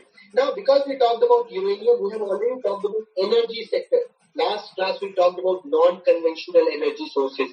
We have talked about petroleum reserves, petrochemicals. Okay, we have talked about infrastructure. So one important topic that is part of your social issues in your preliminary examination is development of people from the areas which are mineral rich. आपको पता हो, most of the mineral rich sectors of India is dominated by a tribal population. Very backward, needs lot of infrastructure, lot of hand holding in order to make them develop. And in that regard, we have an organization, we have an establishment rather, which is called District Mineral Foundation. हर mineral area में, हर district जो mine rich district होता है, उसमें there is a district mineral foundation. Okay, and centre for science and environment, it's a central agency जो एक report लेके आती है हर साल, which is called District Mineral Foundation Status Report. So District Mineral Foundation Status Report is released. आपसे question कुछ ऐसा आ सकता है कि Ministry of Environment releases this District Mineral Foundation Status Report. It's a wrong statement. Center for Science and Environment, you will be having a question that Central Statistical Organization releases, is a wrong statement. You have to be very careful about all these reports. One report will definitely be asked in your examination. We will take all the international reports, don't worry about it. एक class I will dedicate to all the reports only. PDF provide करूँगा, उसको अच्छे से पढ़ लेना. I guarantee you will be able to handle the question. Okay, so you don't need to worry about all that. I'll take care of reports, NDCs, all those we'll discuss. Okay. Next is, so this report, it is a status report on District Mineral Foundation. Okay. Now District Mineral Foundation basically क्या करता है? Those mineral companies or those mining agencies which are working in the district, they have to pay a part of their royalty. Is it visible? To pay a part of their royalty for well-being of mining affected people, या फिर जो tribals उस area में रह रहे हैं, उनके development के लिए उनकी जो पूरी रॉयल्टी है उसको थोड़ा सा percentage they have to put it in the district mineral foundation and that will be spent on the welfare of people living in the vicinity. किन चीजों पे खर्च हो सकता है? ड्रिंकिंग वाटर पे, सैनिटेशन पे, हेल्थ केयर पे, ओके, इरिगेशन फैसिलिटीज पे, उसके अलावा इंफ्रास्ट्रक्चर पे, इन सब चीजों पे वो पैसा स्पेंड हो सकता है. Ankit Kumar, please sir, please show your face. Have patience, let's finish the class. I will definitely. Okay.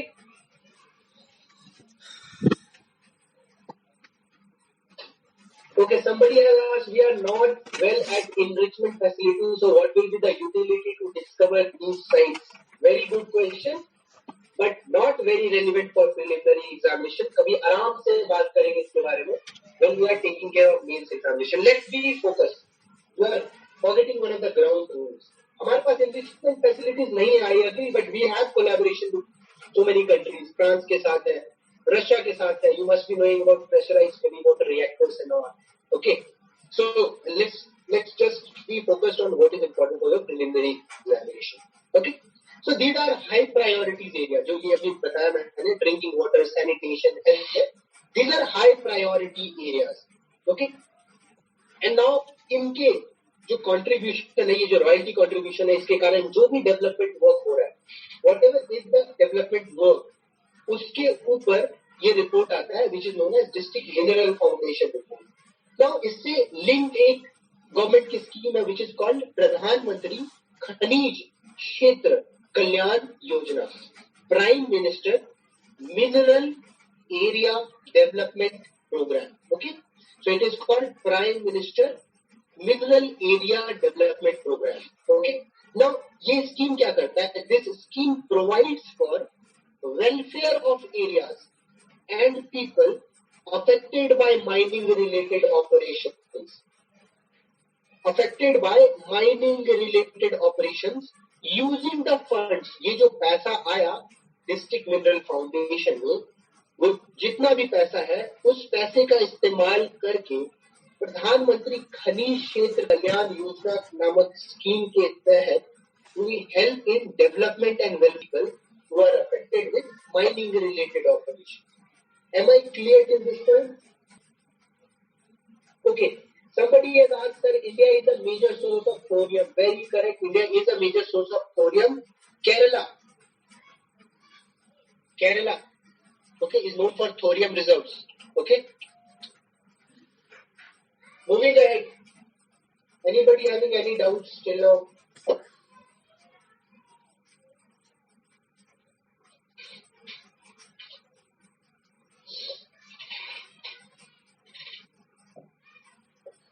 Ravi Raut, what is your age? How is it going to help your prelims scores, buddy? मेरा age नहीं पूछेंगे UPSC वाले, don't worry. Be very focused, guys. If you are asking such ridiculous question, I doubt your probability for this examination. Be very focused. Come on. We are not kids over here. You have to ask mature questions. Next, data localization. Okay. Next topic पे move कर रहे हैं, data localisation. As I don't see any relevant question right now. Data localisation क्या होता है? बहुत ज्यादा news में है data localisation. Basically whatever data is being collected over the internet, all these companies that collect your data, all those apps that you are using, उसमें option आता है कि give them access to your data, phone data, contacts data, या फिर जो भी आप internet पे इंफॉर्मेशन शेयर करते हो. तो जो भी कंपनीज है that are over there, okay, all those companies are called data fiduciaries. I'm sorry. Okay, data fiduciaries. Data fiduciaries क्या है? ये वो कंपनीज है जिनके साथ लोग इंटरनेट एक्सेस करने के दरमियान in the process of accessing applications and facilities on internet. For example, Facebook. For example, Amazon. Okay, you share certain data with them. So all these are known as data fiduciaries.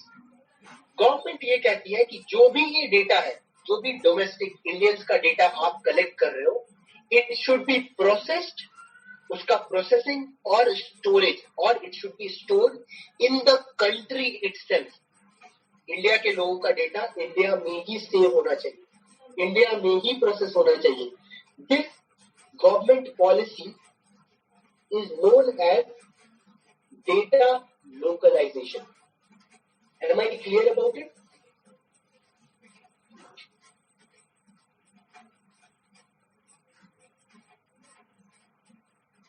The personal data of country's residents should be processed and stored in the country itself. This policy is known as data localization. Okay.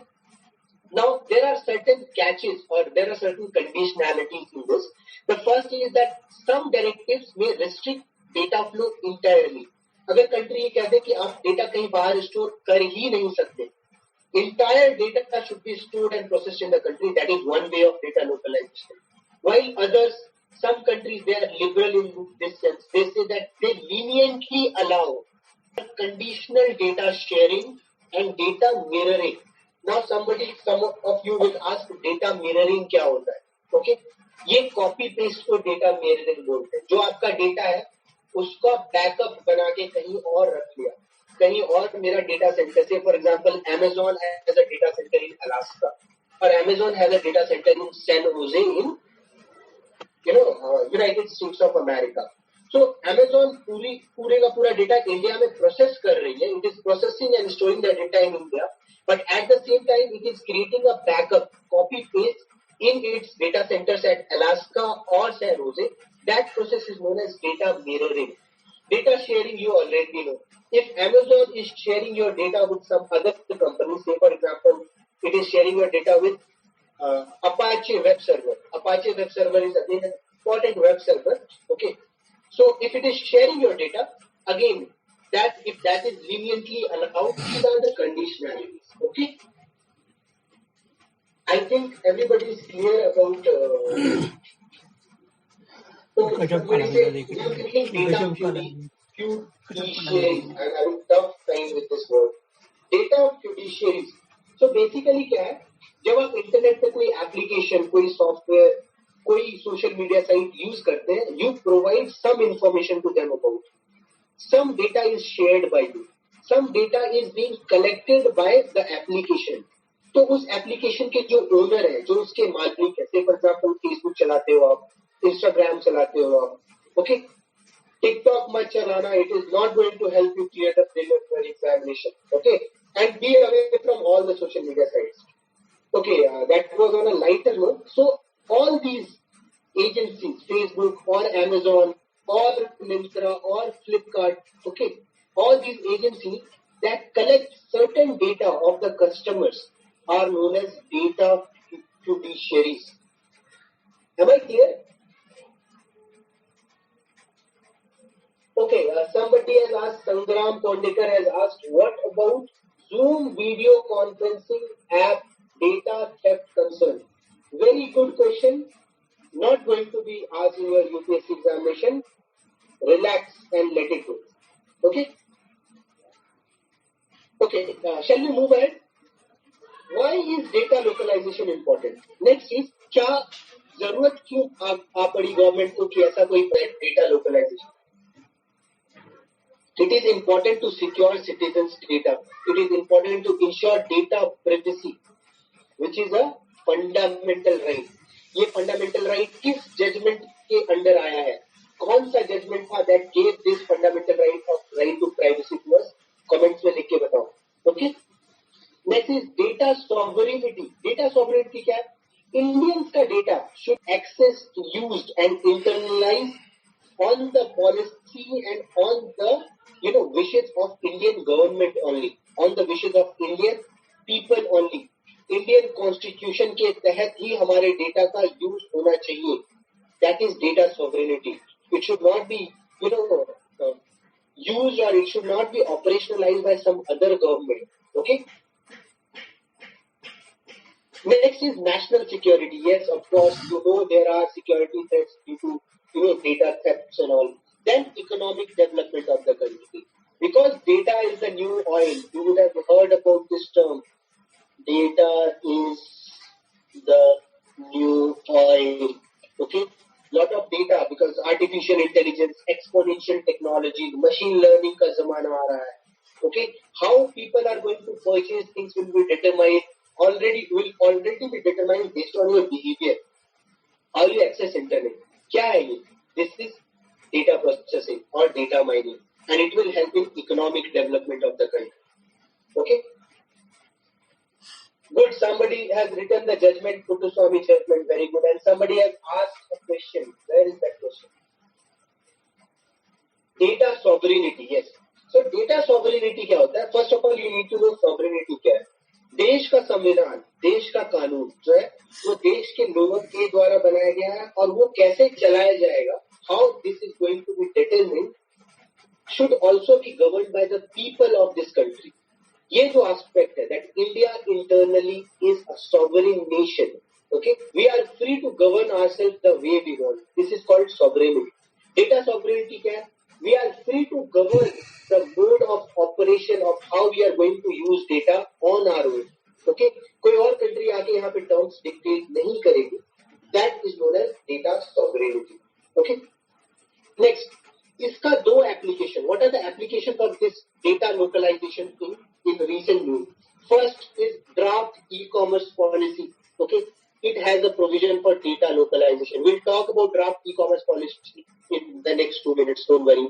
Okay, so it has some policies. Then RBI has issued a circular mandating that the payment data, ये जितना भी wallets वगैरह है, Paytm, PhonePe, Google Pay, all these. So इनका जो payment data that should be stored only in India. Okay, so these two are important developments, and that is why I needed to discuss data localization. Okay, with me on this point.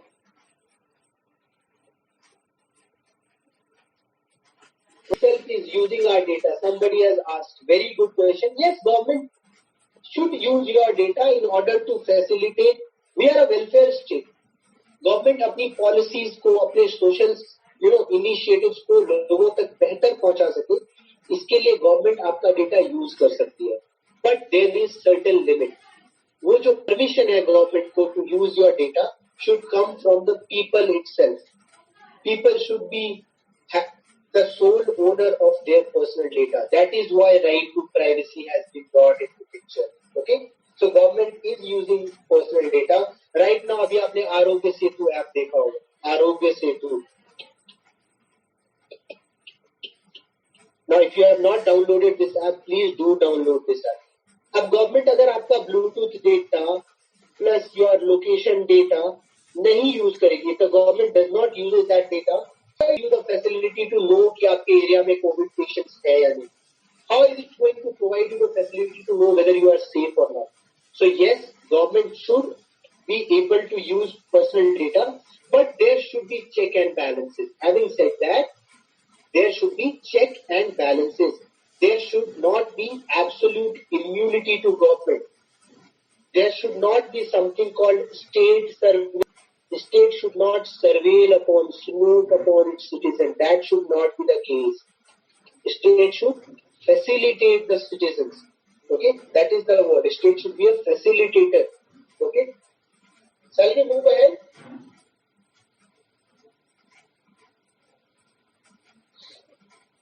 Okay, new rules for e-commerce. Not very important, but yes, you need to know few basic things. E-commerce के लिए government नया rule लेकर आ गई थी.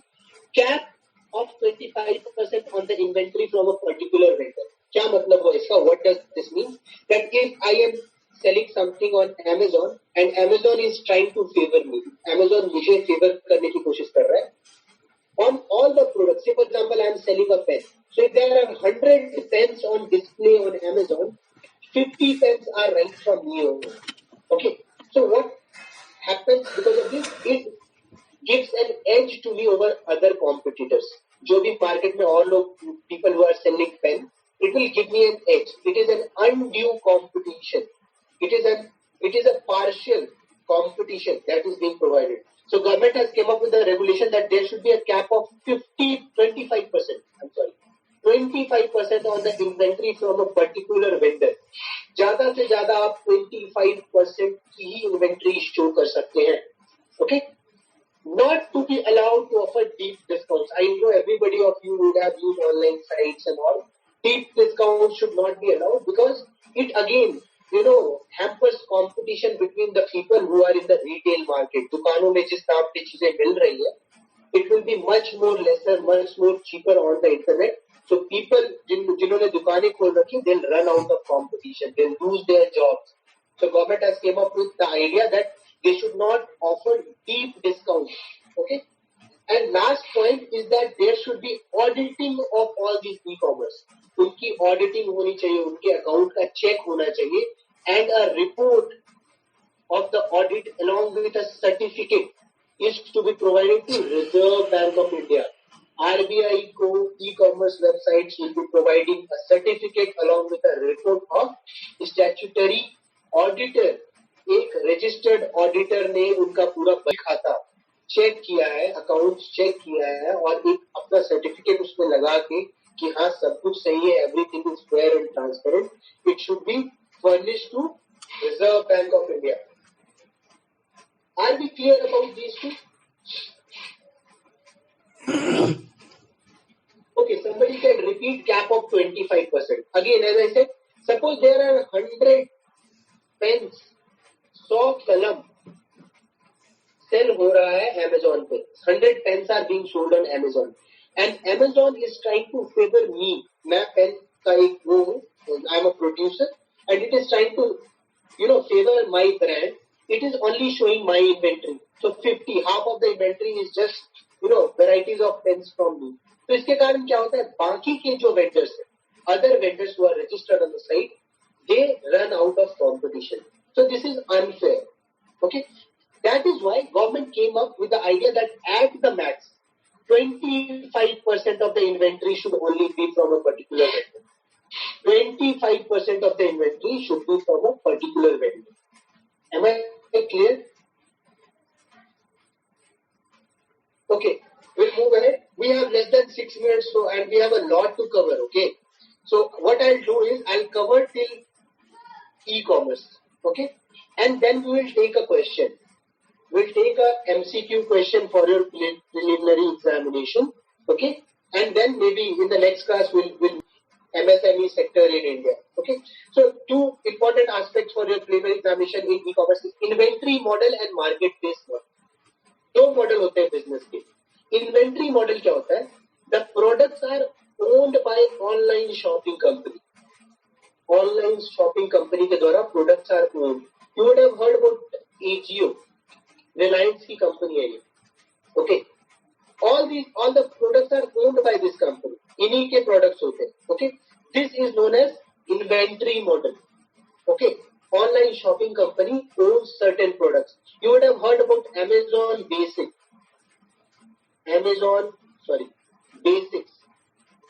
Okay. Now Amazon Basic is a product which is owned by the shopping company Amazon. Okay. Are we clear about inventory model?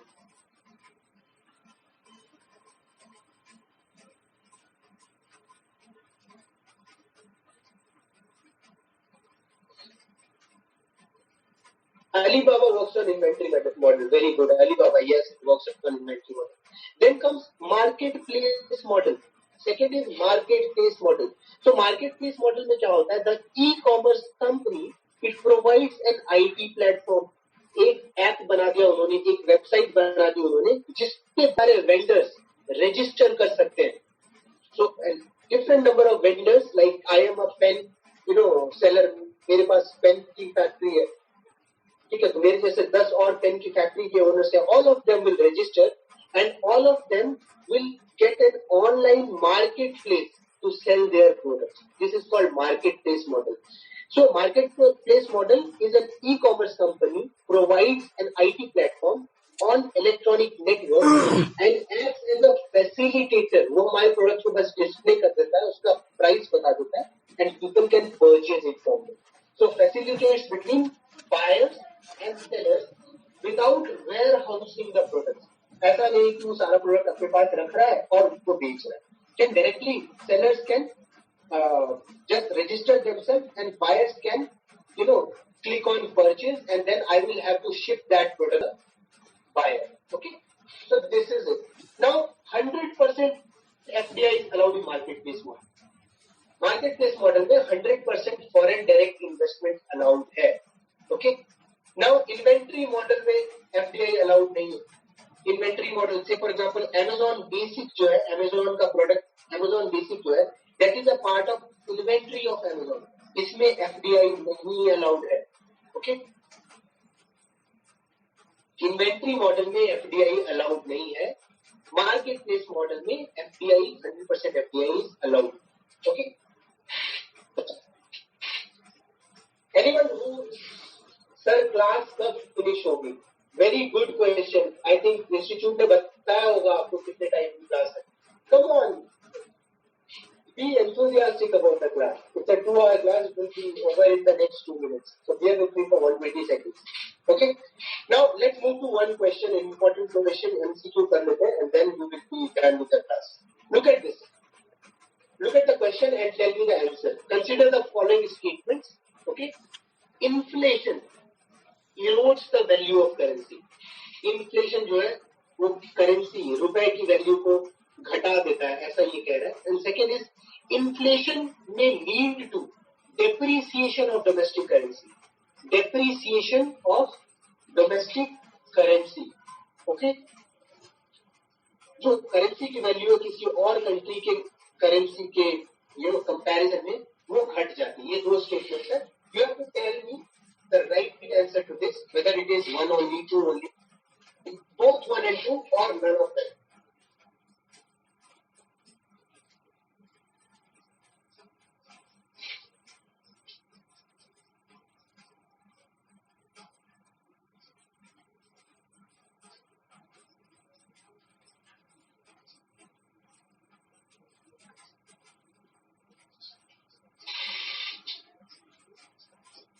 Okay, some people have came up with D, 2 only.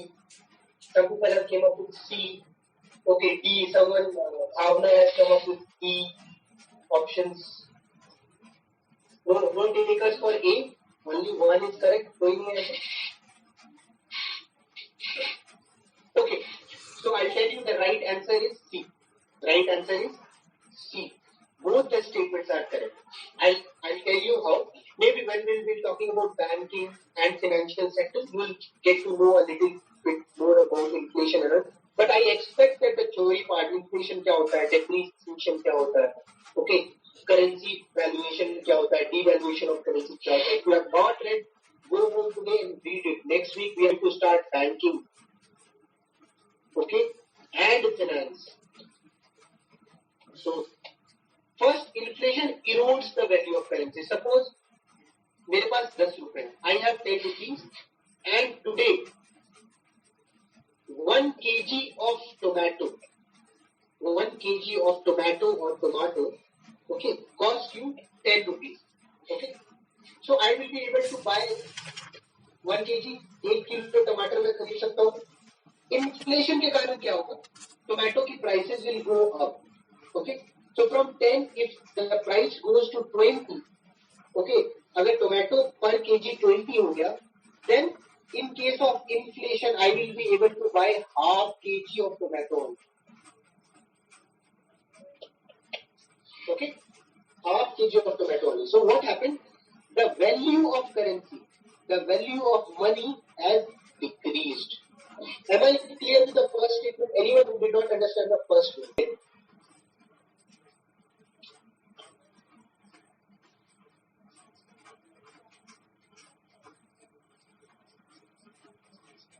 Okay, please repeat the last topic.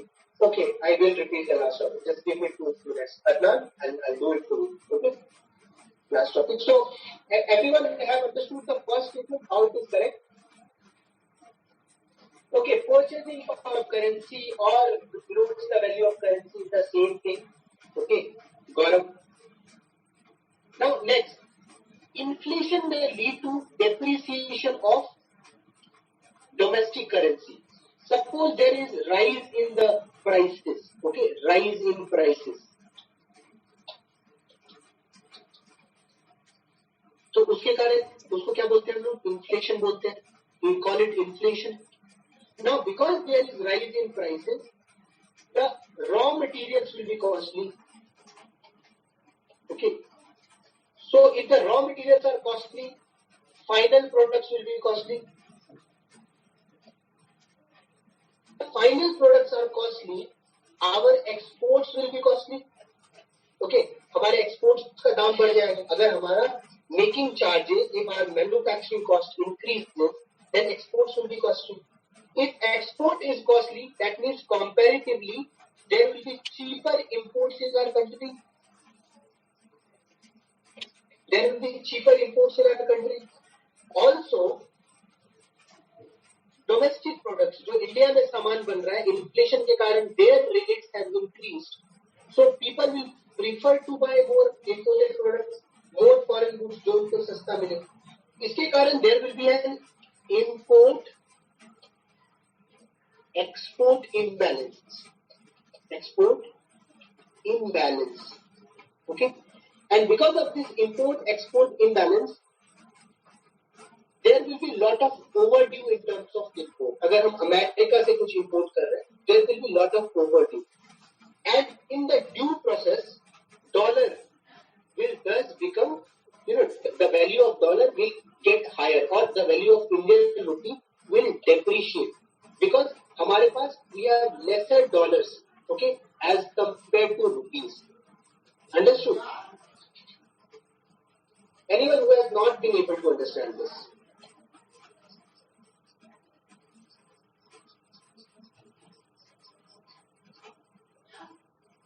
Anyone who has not been able to understand this? Okay, good. Okay.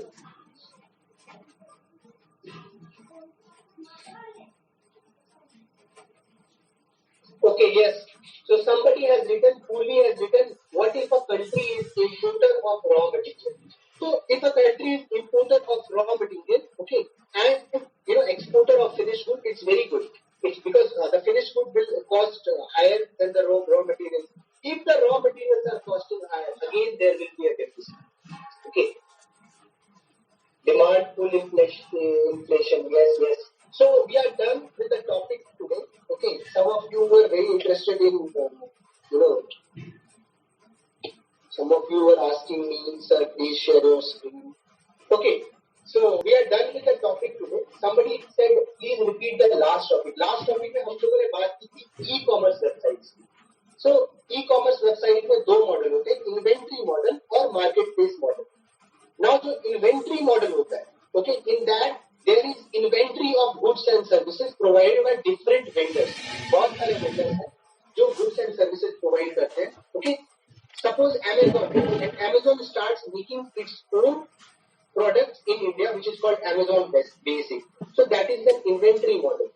Marketplace model means the company only facilitates all those vendors. अपना product नहीं बनाती है, अपना एक website या फिर एक portal बनाती है, जिसपे vendors can register and sellers can register and customers can purchase looking at the products कि मुझे ये पसंद है, and vendor will directly ship the product to the customer. So that is the last topic. FDI is allowed in 100% in marketplace model. Okay, both Flipkart and Amazon have marketplace model, but they do also have inventory model also. इसीलिए government regulation लेके आई कि inventory model में आप 25% ही रख सकते हैं. Okay, so things like that. Some more questions, sir. Okay, I'll try to take one question in each session. Okay. Okay, Sagar Kotwal are not going to help. Your comment is not going to help you clear this examination. Okay, please be careful with what you type. You have to be very mature. We in services, UPSC looks for people who can govern this country, who can provide services to people. ऐसे immature comments के तो फिर problem है यार थोड़ा. Okay. So. Shall we call it a day today, everybody? People are asking me blockchain technology. Okay, we will cover, if you want, we will cover blockchain technology. Or without. Fiber is written in the benefits of, yes, fiber is one of the benefits of wetland. Correct. Trade is union subject. How can Kerala state run it? I told you, it's not the sole, what should I say? It's not solely being run by Kerala government. It is run by a joint venture of Kerala state government and Indian Railways. Okay, so just have a look on the internet about it. You'll get to know more. Okay, it's a joint venture. Sir, please explain blockchain. Yes, I will explain blockchain in the next class maybe. Okay, sir, are you from Labasna? I was in Labasna. Okay, I have finished my training. Okay, I have finished my foundation course. I was a part of the 94th foundation course of Dhanbad branch has not received any PDF or any class. Okay, so people who are not receiving PDF, see, immediately after the class, what I do is I have a PDF that I share on the screen. So I share that to the academy as well. Now today I'll pass on your message to the academy to share the PDF with you. If not, in the next class, I'll find some other mechanism. Say, for example, one, particular group that you can make. You can make a group on your own, and there should be one registered email address. Just say I can forward the PDF, and you can receive it. But that can be done only with the due permission of the institute. So let me, have a word with them. Let's see how they respond to it. Respond to the delay. And don't worry, all the PDFs will be provided to you. Okay, what else? Anything else? Nagpur branch has also not received. Okay, don't worry, Nagpur branch. If you are not receiving the PDF, what I will do is, because I am in touch with your coordinator, sir se main touch mein hu, I will send it to you. Okay, don't worry. Nagpur and Pune people, if you have any problem, because I know you guys already, okay, I will try to communicate with the. I am sure Chanakya people will send you the PDF today. I'll pass on this message. Anything else?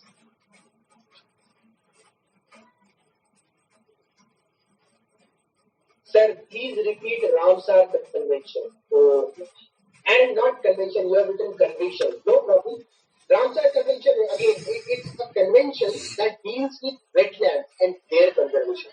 So पूरी दुनिया में जितने wetlands हैं, उनमें से जो भी ऐसे wetlands हैं जो साइज में पड़ा है, जिनका ecological importance बहुत ज्यादा है, huge ecological importance, which are the wetlands of international importance, they are dealt with a unified list. एक लिस्ट है जिसमें उनको रखा जाता है, and that list is known as list of Ramsar sites. India में ऐसे 37 sites हैं. सारे wetlands Ramsar list में नहीं आते, लेकिन सारे Ramsar sites are wetlands. Similarly, all Montrex sites, Montrex record मैंने बताया आपको, all Montrex record is a part of Ramsar sites, but all Ramsar sites are not Montrex record. Montrex record क्या है? Those sites which need special attention, जहाँ पे बहुत ज्यादा ecological degradation हो रहा है, there are lot of problems over there, encroachment हो रही है, how the nearby ecology और aquatic life forms are if they are threatened. So in order to conserve that Montreux record is prepared. India से दो sites, Loktak is there, Keoladeo is there.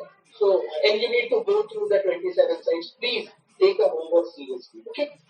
Anything else? Any other question? Some questions are repetitive. I will talk about blockchain surely. What was your optional? My optional is geography. I am a life science major student from college, so my optional is geography. I'm good with economics, environment also.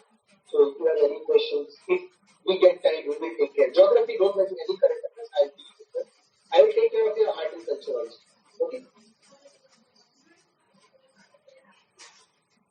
Somebody has written the prelims is near, suggest something where to focus more. Focus on everything. Now is not the time to ask where to focus more. You need to revise everything, whatever you have.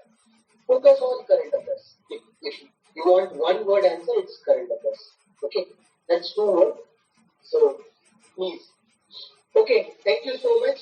It was nice interacting, good participation. Keep it up and goodbye.